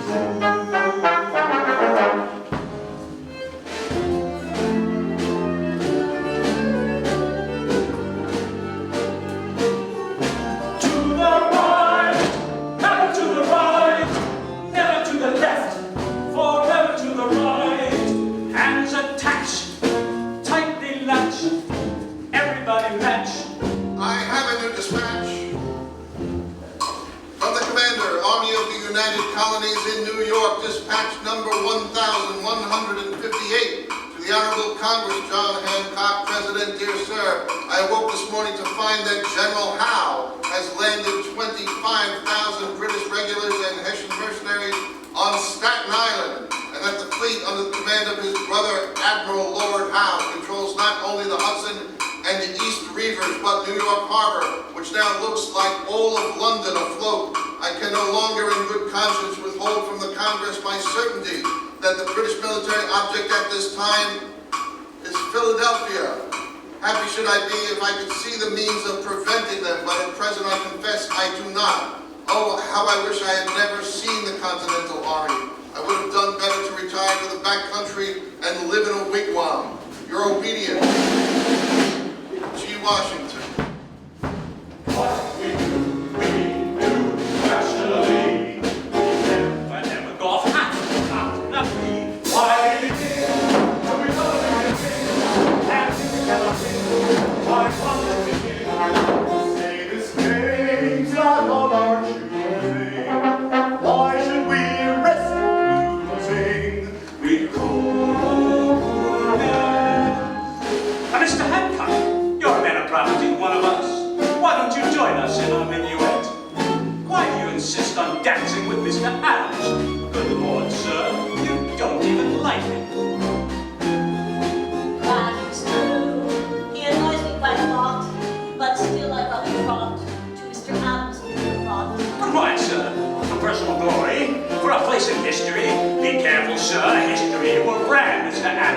and his followers as traitors.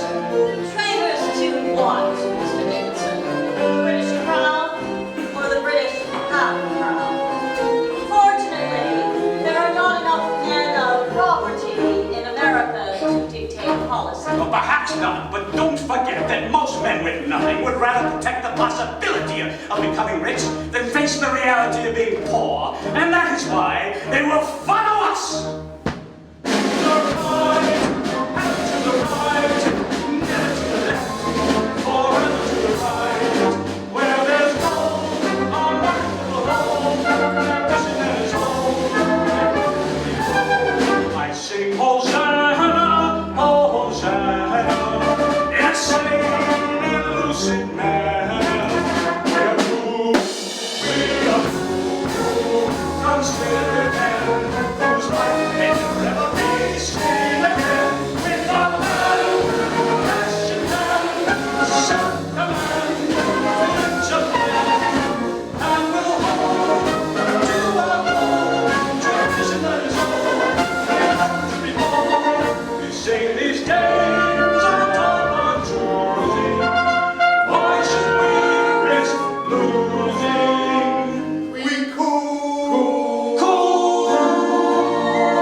General? Lord, I ain't even a corporal. Wow, that's what the Army does. Have a seat, gentlemen. The chair says it's too damn hot to work. So what's it like out there, General? You probably know more than me. Sitting in here? Sweet Jesus, this is the last place to know what's going on. Well, I aiming to join up. What are you talking about? You don't have to join up. You're in the Congress. What's that got to do with anything? You don't see any of these guys rushing off to get killed, do ya? But boy, they are sure good ones for sending others. I tell you that. Who sits here? Caesar Rodney of Delaware. Where are you from, General? Watertown, Where's that? Massachusetts. Ah, then you belong over there. But be careful. There's something about that chair that makes a man awful noisy. You see any fighting? Sure did. I see my two best friends get shot on the very same day. Right on the village green, too. And when they didn't come home for supper, their mamas went out looking for them. Miss Lowell, she found Timothy right off. But Miss Pickett, she spent nearly half the night looking for William, as they had gone and crawled off the green where he died. Mama, hey mama, come looking for me. I'm here in the meadow by the red maple tree. Mama, hey mama, look sharp, here I be. Hey, hey, mama, look sharp. Them soldiers, they fired, oh ma, did we run, but then we turned around and the battle begun.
the maple tree.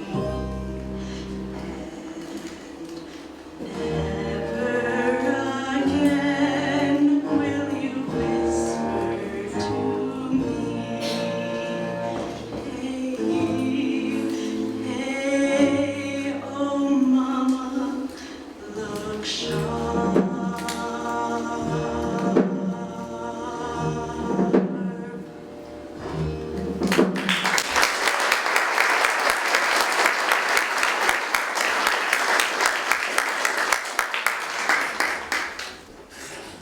The Secretary will now read the report of the Declaration Committee. Declaration by the representatives of the United States of America and General Congress assembled.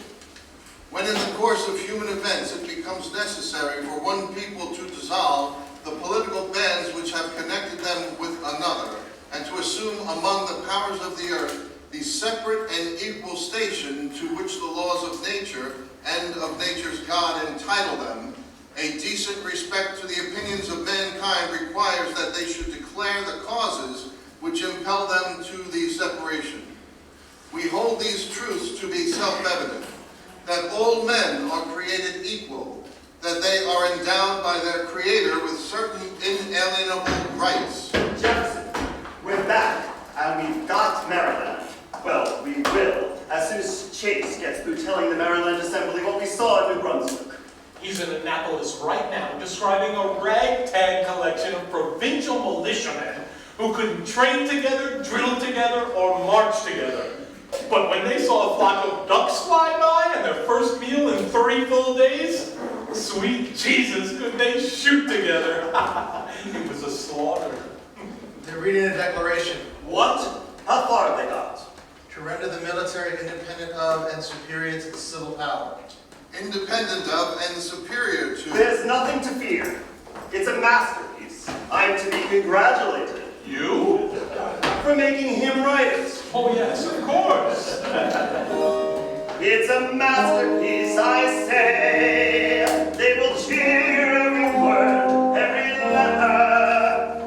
I wish I felt that way. I believe I can put it better. Now then, attend, as friend to friend, our Declaration Committee. For us I see immortality in Philadelphia City. A farmer, a lawyer, and a sage, a bit gouty in the leg. You know it's quite bizarre to think that here we are, playing midwives to an egg. Egg? What egg? America, the birth of a new nation. If only we could be sure what kind of bird it's going to be. Tom is right. What sort of bird should be the symbol of our new America? The eagle. The dove. The turkey. The eagle. The dove. The eagle. The eagle. The turkey. The eagle is a majestic bird. The eagle is a scavenger, a coward, and a thief, and the subject of over 10 centuries of European mischief. And the turkey? Oh, a truly noble bird. A native of America, a source of sustenance to our settlers, and an incredibly brave fellow who wouldn't hesitate to attack a full regiment of Englishmen single-handedly. Therefore, the national bird of America is going to be the eagle. The eagle. We're waiting for the chirp, chirp, chirp of an eaglet being born. Waiting for the chirp, chirp, chirp of the humid Monday morning in this congressional incubator. God knows the temperature's hot enough to hatch a storm, let alone an egg. We're waiting for the scratch, scratch, scratch of the tiny little fellow, waiting for the egg to hatch on the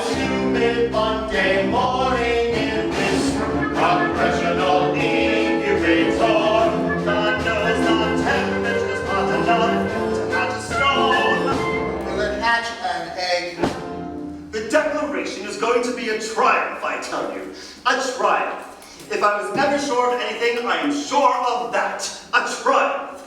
And if it's not, well, we have 4 more days to think of something else. The eagle's going to crack the shell of the egg that England laid. Yes, so we can tell on this humid Monday morning in this congressional incubator.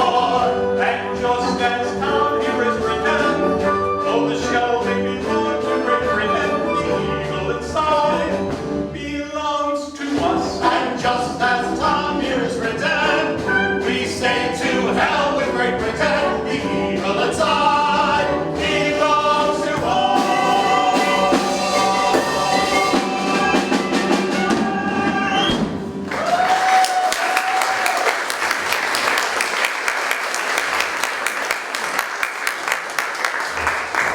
And that as free and independent states, they have full power to levy war, conclude peace, contract alliances, establish commerce, and to do all other acts and things which independent states may of right do. And for the support of this declaration, we mutually pledge to each other our lives, our fortunes, and our sacred honor. Very well. Thank you, Mr. Secretary. Congress has heard the report of the Declaration Committee. Are there any who wish to offer any changes, deletions, or alterations of any sort to the Declaration? Right here, Mr. Gentlemen, McNair, you better open a window. Colonel McKeon, I saw your hand first. Thank you, Mr. President. It's a bonny paper you've written, Tom. But somewhere in it you mentioned Scottish and foreign mercenaries sent to destroy us. Scottish, Tom? It's in reference to a Highland regiment that stood up against us in Boston. Oh, it's more likely Germans went in kilts to disguise their being there. I ask you to remove the word and avoid giving offense to a good people. Mr. Jefferson? Mr. Witherspoon. Mr. Jefferson, nowhere do you mention the Supreme Being. Certainly that must be an oversight, but how can we hope to achieve a victory without his help? Therefore, I must humbly suggest the following addition to your final sentence. With a firm reliance on the protection of divine providence. Mr.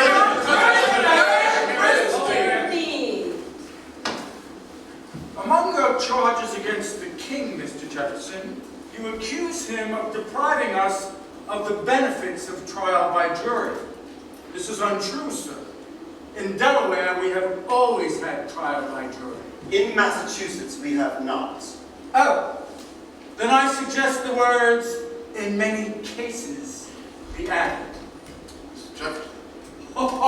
In many cases. Oh, brilliant. I suppose whenever you see those 3 little words, your puny little chest will swell with pride on account of your great historical contributions. More memorable than your unprincipled whitewash of that race of barbarians!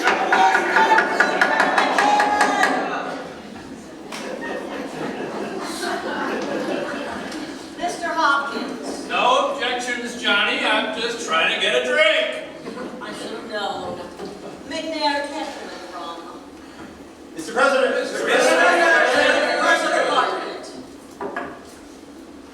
Mr. Jefferson, I beg you to remember that we still have friends in England. I see no purpose in antagonizing them with phrases such as unfeeling brethren and enemies in war. Our quarrel is with the British king, not the British people. Be sensible, Department. If we remove that phrase, the entire paragraph becomes meaningless. And it so happens that it's among the most stirring and poetic of any passages in the entire document. We're a Congress, Mr. Adams, not a literary society. I ask that the entire paragraph be stricken. Jefferson, are you ever intent to speak up for your own work? I had hoped the work would speak for itself. McNair. I can't tell you I'm very fond of the United States of America as a name for a new nation. I don't care what you're fond of, Mr. McNair. You are not a member of this Congress. Mr. President!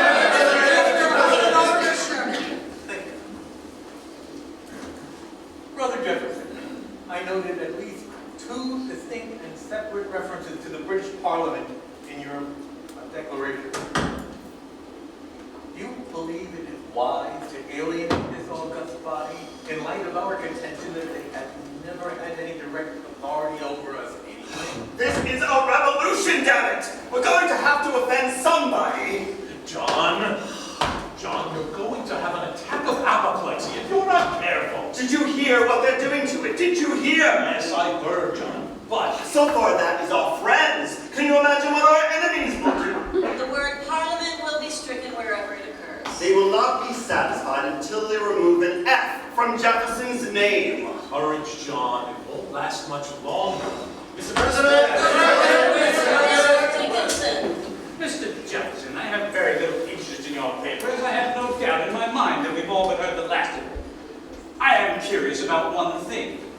Why do you refer to King George as a tyrant? Because he is a tyrant. I remind you, Mr. Jefferson, that this tyrant is still your king. When a king becomes a tyrant, he thereby breaks his contract, binding his subjects to him. How so? By taking away their rights. Rights that came from him in the first place. All but one. The right to be free is from nature. Hey, Mr. Wilson, do we in Pennsylvania consider King George a tyrant? I don't know. Well, no. He's not a tyrant. In Pennsylvania. Well, there you are, Mr. Jefferson. Your declaration does not speak for us all. I demand the word tyrant be removed. Just a moment, Mr. Thompson. I do not consent. The king is a tyrant whether we say so or not. But You might as well say so. I already scratched it out. Then scratch it back in. Put it back in, Mr. Thompson. The king will remain a tyrant. Mr. President! Mr. Hughes. Mr. Jefferson, nowhere do you mention deep-sea fishing rights. Good God! Fishing rights?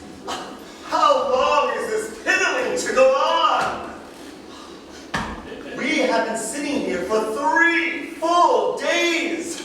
We have endured, to my count, 85 separate changes and the removal of close to 400 words. Gentlemen, I tell you, this document is a masterful expression of the American mind. Very well. If there are no further objections, the chair will assume that the report of the Declaration Committee... Just a moment, Mr. President. Look out. I wonder if we can prevail upon Mr. Thompson to read again a small portion of Mr. Jefferson's declaration. The part beginning, he has waged cruel war. Mr. Thompson? He has affected, he has combined, he has abdicated, he has plundered, he has constrained, he has excited, he has incited, he has waged cruel war. Here it is. He has waged cruel war against human nature itself, in the persons of a distant people who never offended him, captivating and carrying them into slavery in another hemisphere. Determined to keep open a market where men should be bought and sold, he has prostituted... That will suffice, Mr. Thompson. I thank you. Mr. Jefferson, I can't quite make out what it is you're talking about. Slavery, Mr. Rutledge. Yes, so you're referring to us as slaves of the king. No, sir, I'm referring to our slaves, black slaves. Black slaves. Why didn't you say so, sir? Were you trying to hide your meaning? No, sir. Just another literary license, then. If you'd like. I don't like. I don't like it all, Mr. Jefferson. To us in South Carolina, black slavery is our peculiar institution, and a cherished way of life. Nevertheless, it must be abolished. Nothing is more certainly written in the book of fate than that this people must be free. I'm not concerned with the book of fate right now, sir.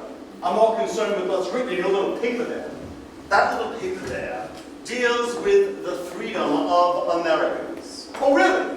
Huh. Mr. Adams is now calling our black slaves Americans. Are they now? Yes, they are. They're people, and they're here. If there's any other requirements, I've never heard of it. They're here, yes, but they are not people, sir. They are property. No, sir. They are people being treated as property. I tell you, the laws of nature are deeply wounded by this infamous practice. Then look to your own wounds, Mr. Jefferson, for you are a practitioner, are you not? I have already resolved to release my slaves. But I'm sorry. You have also resolved the ruination of your personal economy. Economy. Always economy. This is more than a filthy purse string Rutledge. This is an offense to man and God. It's a stinking business, Mr. Rutledge, a stinking business. Is it really, Mr. Hopkins? Then, what's that I smell floating down from the north? Why, could that be the aroma of hypocrisy? For who holds the other end of that filthy purse string, Mr. Adams?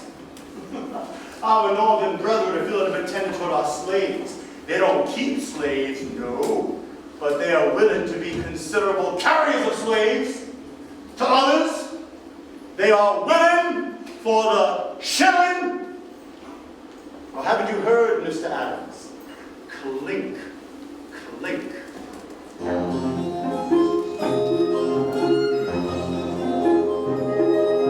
Molasses to rum to slaves. Oh, what a beautiful waltz. You dance with us, we dance with you, in molasses and rum and slaves. Sail the ships out of Boston, laden with Bibles and rum. Who drinks a toast to the Ivory Coast? Hail Africa, the slavers have come. New England with Bibles and rum. And it's off with the rum and the Bibles. Take on the slaves, clink, clink, and hail and farewell to the smell of the African coast.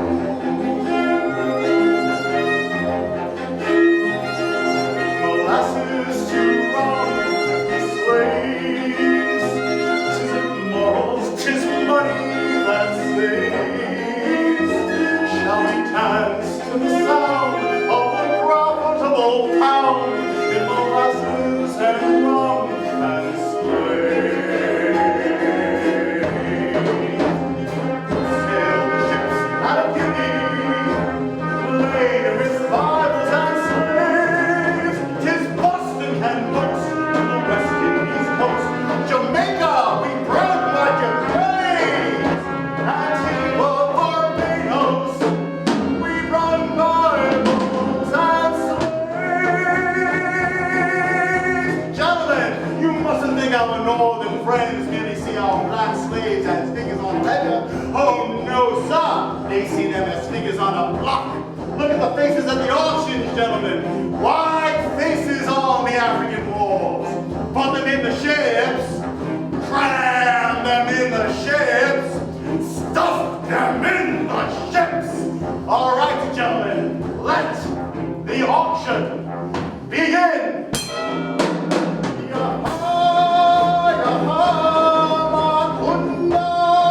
Gentlemen, you hear?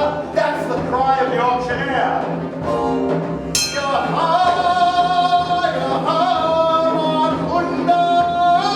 Slaves, gentlemen, black gold, living gold, gold from Angola.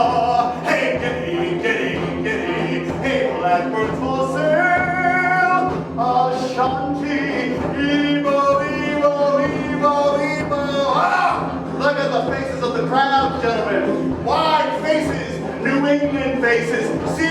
staring faces, faces from Nantucket, Boston, Boston, Boston, hey, blackbirds for sale, handle them, fondle them, but don't finger them, they're prime, yaha, yaha.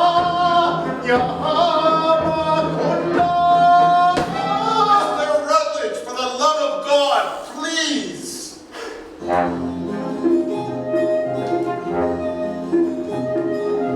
Molasses to Rome, to slaves, who sail the ships back to Boston, laden with gold, see it gleam, whose fortunes are made in the triangle trade. Hail slavery! The New England dream.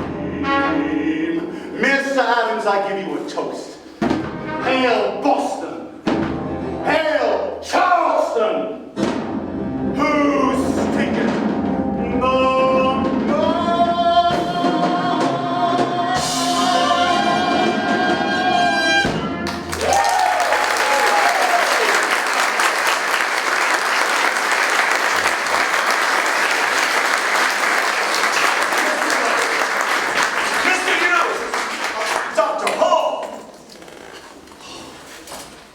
It's done. I have it. And the Maryland Assembly approved it. I told them about one of the greatest military engagements in history against a flock of... What's the matter? I thought. You'll have to forgive them, Mr. Chase. They've just suffered a slight setback. And after all, what has a man profited if he shall gain Maryland and lose the entire South? Matthew chapter 16, verse 26. Come with me. They'll be back. Aye, to those are stone. McNair. I know. Wise. No, a rum. What are you sitting around for? We're wasting time, a precious time. Thomas. Aye. I want you to ride down to Delaware and bring us back Caesar Rodney. John, are you mad? It's 80 miles away on horseback, and he's a dying man. No, he's a patriot. What job of good will it do? The South's done us in. Suppose they change their mind. Can we get Delaware without Rodney? God, what a bastardly bunch we are.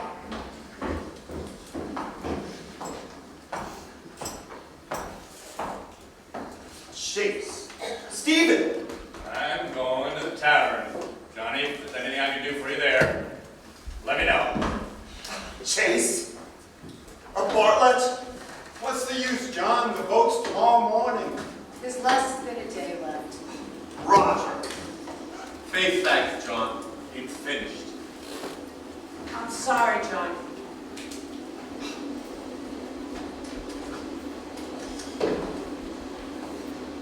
We've no other choice, John. The slavery clause has to go. Frank, what are you saying? It's a luxury we can't afford. A luxury? 500,000 souls in chains? And Dr. Franklin calls it a luxury! Maybe you should have walked out with the rest of the South. You forget yourself, sir. I founded the first anti-slavery society on this continent. Don't wave your credentials at me. Perhaps it's time you renewed them. The issue here is independence. Now, you may have lost sight of that fact, but I have not. And how dare you jeopardize our cause when we have come this far? These men, no matter how much we disagree with them, are not ribbon clerks to be ordered about. They are proud, accomplished men, the cream of their colonies. And whether you like it or not, they and the people that they represent are going to be a part of the new country that you're going to create. So either learn to live with them or pack it up and go home. But in any case, stop acting like a Boston fishwife. What has happened to me. John Adams, the great John Adams, the wise man of the East. What have I come to? My law firm down the pike, my farm mortgaged to the hilt. When other men prosper in this stage of life, I am reduced to living in Philadelphia. Philadelphia! Abigail, what am I to do? Do, John? I need your help. You don't usually ask my advice. Yes, well, there doesn't appear to be anyone else here right now. Well. What is it, John? The entire South has walked out of this Congress. General Washington is on the verge of total annihilation. And this precious cause, for which I have labored for several years, has come to nothing. And it seems I'm obnoxious and disliked. Nonsense, John. And I'm unwilling to face reality. Foolishness, John. And I'm pig-headed. Ah, well. There you have me. You are pig-headed.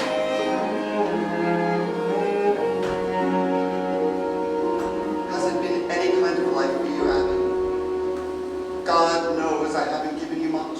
I never asked for more. After all, I am Mrs. John Adams. That's quite a lot for one lifetime. Is it, Abby? Think of it, John. To be married to the man who's always first in line to be hanged. Yes, the agitator. Why is it, Abby? You must tell me what it is. I have always been dissatisfied. I know that. But lately I find that I reek of discontentment. It fills my throat and floods my brain, and sometimes I fear that there no longer is a dream, but only the discontentment. John, can you really think so little of yourself? And can you really think so little of me that you believe I married the man you described? Have you forgotten what you used to say to me? I haven't. Commitment, Abby, commitment. There are only two creatures of value on the face of this earth. Those with a commitment, and those who value the commitment of others. Do you remember? I remember. Mr. Adams, The what? this is for you. Wait a minute. What is it? What's in it? Who sent it? Compliments of the Concord ladies come before, and the sisterhood of the Toro Synagogue, and the Friday evening Baptist sewing circle, and the holy Christian sisters of St. Clair, all for you,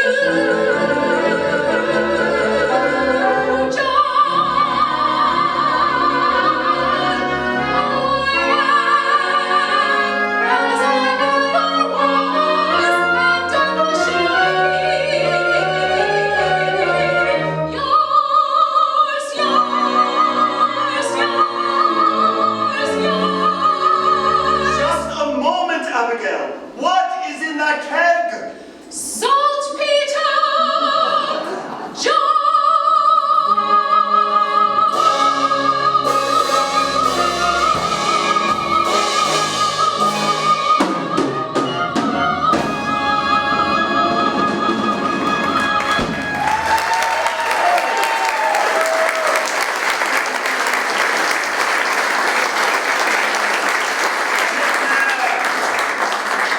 Go buy every damn pin in Philadelphia. What kind of pin? Oh, I don't know the kind of women use for their sewing. Oh, and bring that cake to the armory. Hurry, man.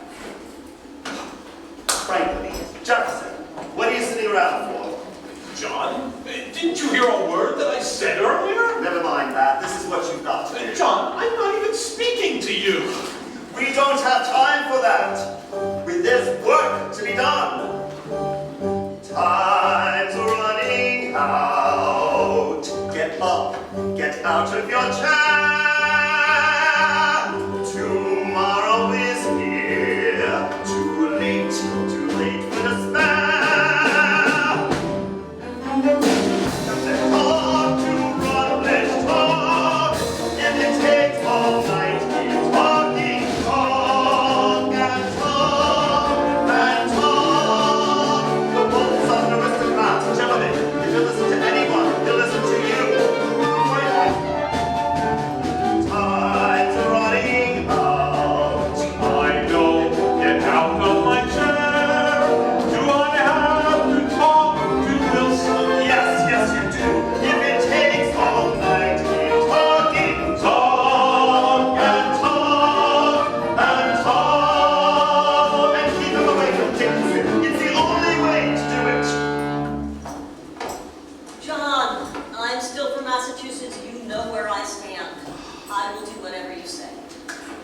You are president of this Congress. You are a fair man, Hancock. Stay that way.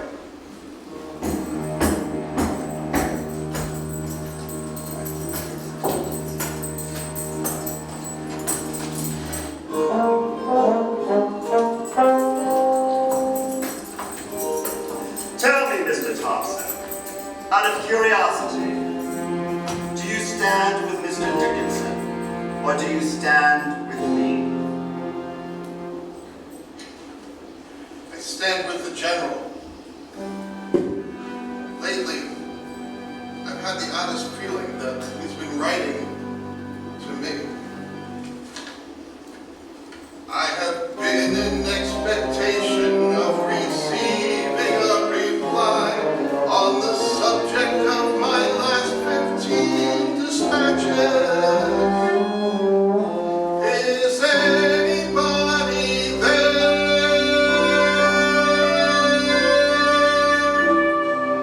Does anybody care?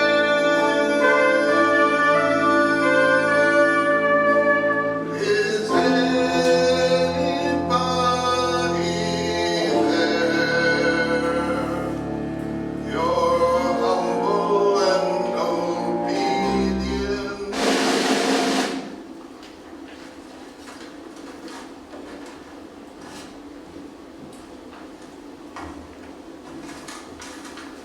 Are you hungry, John? No, I think I'll stay here. Nathan.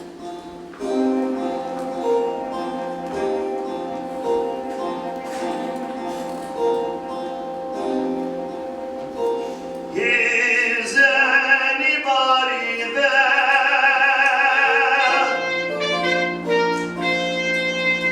Does anybody care?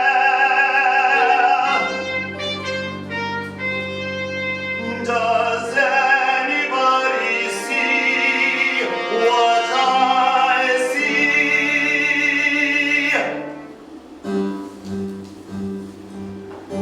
They want me to quit. They say, John, give up the fight. Still to England I say, good night, forever good night. For I have crossed the Rubicon. Let the bridge be burned behind me. Come what may, come what may. Come again. The brethren all safe and good.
know anyone. Sorry if I started. I couldn't sleep. In trying to resolve my own dilemma, I remembered something that I once read. That a representative owes the people not only his industry, but his judgment. And he betrays them if he sacrifices it for their opinion. It was written by Edmund Burke, a member of the British Parliament.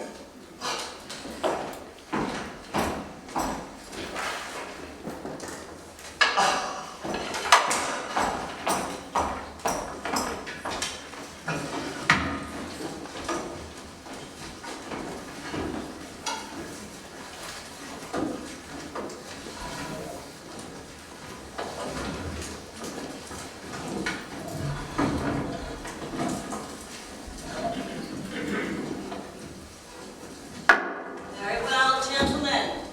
Congress will now vote on Virginia's resolution on independence.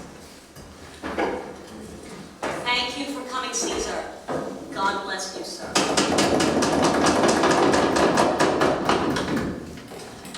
The Secretary will now call the roll, and I remind you, gentlemen, that a single nay vote will defeat the resolution. Mr. Thompson, you may proceed. New Hampshire. New Hampshire says yay. New Hampshire says yay. Massachusetts. Massachusetts says yay. Massachusetts says yay. Rhode Island. Rhode Island says yay. Rhode Island says yay. Connecticut. Connecticut says yay. Connecticut says yay. New York. Mr. Secretary, New York abstains courteously. New York abstains. Courteously. New Jersey. New Jersey says yay. New Jersey says yay. Pennsylvania. Pennsylvania. Mr. Secretary, Pennsylvania isn't ready yet. Come back to us later. Delaware. Delaware, by majority vote, Aye. says yay. Delaware says yay. Well done, sir. Maryland. Maryland says yay. Maryland says yay. Virginia. Virginia says yay. Virginia says yay. North Carolina. North Carolina yields to South Carolina. South Carolina. Well, Mr. Adams. Well, Mr. Rutledge. Mr. Adams, you must believe that I will do what I have promised to do. What do you want, Rutledge? Remove the offending passage from your declaration. If we did that, we ourselves would be guilty of what we're revolting against. Nevertheless, remove it, or South Carolina will bury, now and forever, your dream of independence. John, I beg you to consider what you're doing. Mark me, Frank. If we give in on this issue, posterity will never forgive us. That's probably true, John, but we won't be here to hear it. We will be long gone. And besides, what will posterity think we were? Anyway, demigods. We are men, no more, no less, trying to find a better solution than a better God would have allowed us to. First things first, John. Independence. America. For if we don't secure that, what good will the rest do? Jefferson, say something. What more is there to say? Good God, man, you wrote the thing. I know, Mr. Adams. I wrote all of it.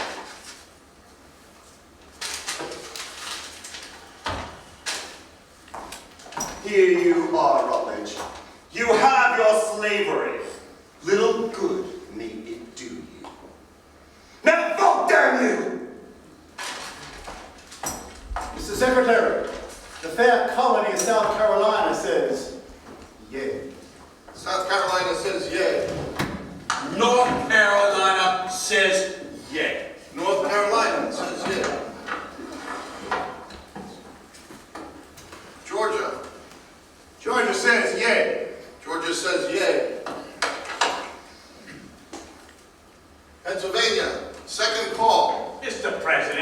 Pennsylvania regret all of the inconvenience that such distinguished men as Adams, Franklin, and Jefferson were put to just now. They might have left their document intact for all the difference it will make. Mr. President, Pennsylvania... Just a moment. I ask that the delegation be polled. Dr. Franklin, don't be absurd. It's a proper request, a poll, Mr. President. Yes, it is. Poll the delegation, Mr. Thompson. Dr. Benjamin Franklin. Yay. Mr. John Dickinson. Nay. Mr. James Wilson. Judge Wilson. Well, there it is, Mr. Wilson. It is all up to you now. The whole question of American independence lies squarely on your shoulders. An entirely new nation, Mr. Wilson, ready to be born or to die in birth, all on your say-so.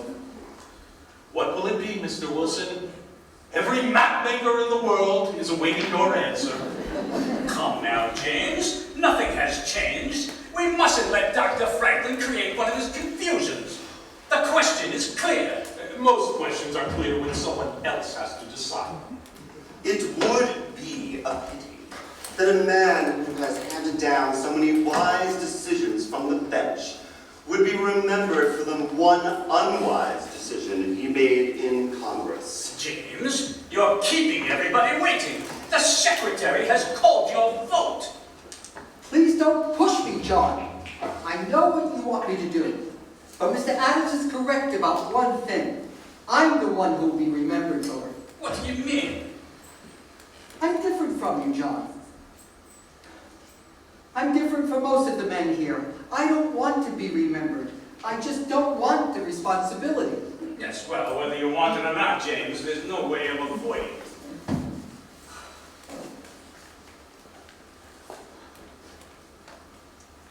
Not necessarily. If I go with them, I'll only be among dozens. No one will ever remember the name of James Wilson. But if I vote with you, I'll be the man who prevented American independence. I'm sorry, John. I just didn't bargain for that. Is that how new nations are formed? By a non-entity trying to preserve the anonymity he so richly deserves? Revolutions are brought into this world like bastard children, Mr. Dickinson. Half improvised and half compromised. Our side has brought the compromise, and Judge Wilson here is supplying the rest. James. I'm sorry, John. My vote is yay. Pennsylvania says yay.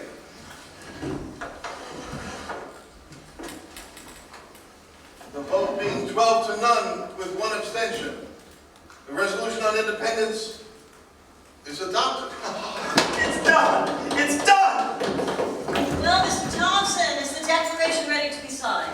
It is. Then I suggest we do so. And the chair further proposes for our mutual security and protection that no man be permitted to sit in this Congress without affixing his name to it. I am sorry, Mr. President. I cannot, in good conscience, sign such a document. I will never stop hoping for our eventual reconciliation with England. And because, in my own way, I regard America no less than does Mr. Adams, I will join the army and fight in her defense, even though I believe that fight to be hopeless. Bye, gentlemen. Gentlemen of the Congress, I say ye, John Dickinson.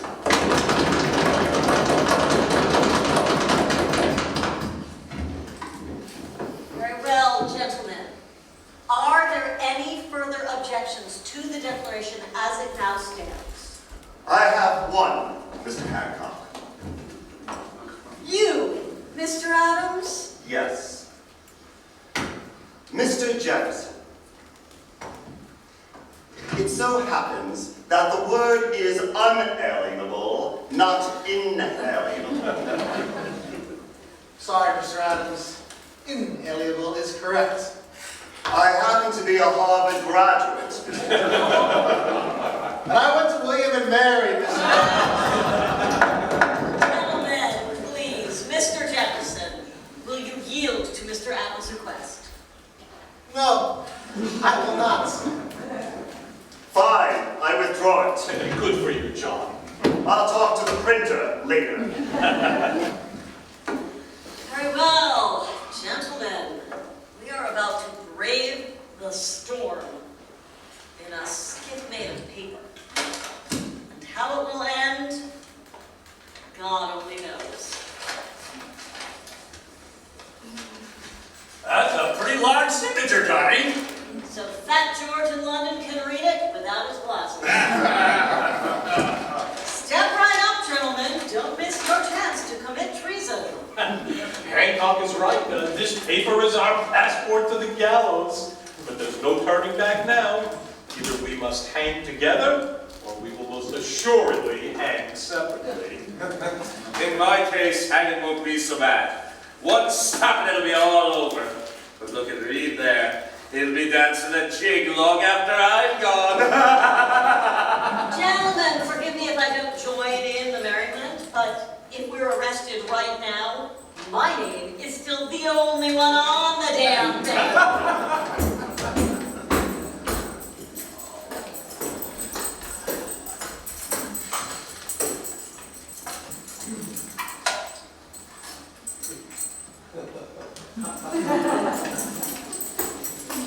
From the Commander, Army of the United Colonies, Army of the United States. In New York, dispatch number 1209 to the Honorable Congress, John Hancock, President. Dear Sir, I can now report with some certainty that the eve of battle in New York is near at hand. Toward this end, I have ordered the evacuation of Manhattan and directed our defenses to take up stronger positions on the Brooklyn Heights. At the present time, my forces consist entirely of Hazlitt's Delaware Militia and Smallwood's Marylanders, a total of 5,000 troops to stand against 25,000 of the enemy. And I begin to notice that many of them are lads under 15 and old men, none of whom could truly be called soldiers. One personal note to Mr. Lewis Morris of New York. I must regretfully report that his estates have been totally destroyed, but that I have taken the liberty of transporting Mrs. Morris and 8 of the children to Connecticut and safety. The 4 older boys are now enlisted in the Continental Army. As I write these words, the enemy is plainly in sight beyond the river. How it will end, only Providence can direct, but dear God, what brave men I shall lose before this business ends. Your obedient, G. Washington. Very well. Mr. McNair, go ring the bell. Mr. President, Yes, Mr. Morris. to hell with New York. I'll sign it anyway. Thank you, Mr. Morris. Stephen, sit down. Oh, I want to remember each man's face as he signs it. Very well. Mr. Thompson. New Hampshire, Dr. Josiah Bartlett. Massachusetts, Mr. John Adams. Rhode Island, Mr. Stephen Hopkins. Connecticut, Mr. Roger Sherman. New York, Mr. Lewis Morris. New Jersey, the Reverend Jonathan Witherspoon. Pennsylvania, Dr. Benjamin Franklin. Delaware, Mr. Caesar Rodney. Maryland, Mr. Samuel Chase.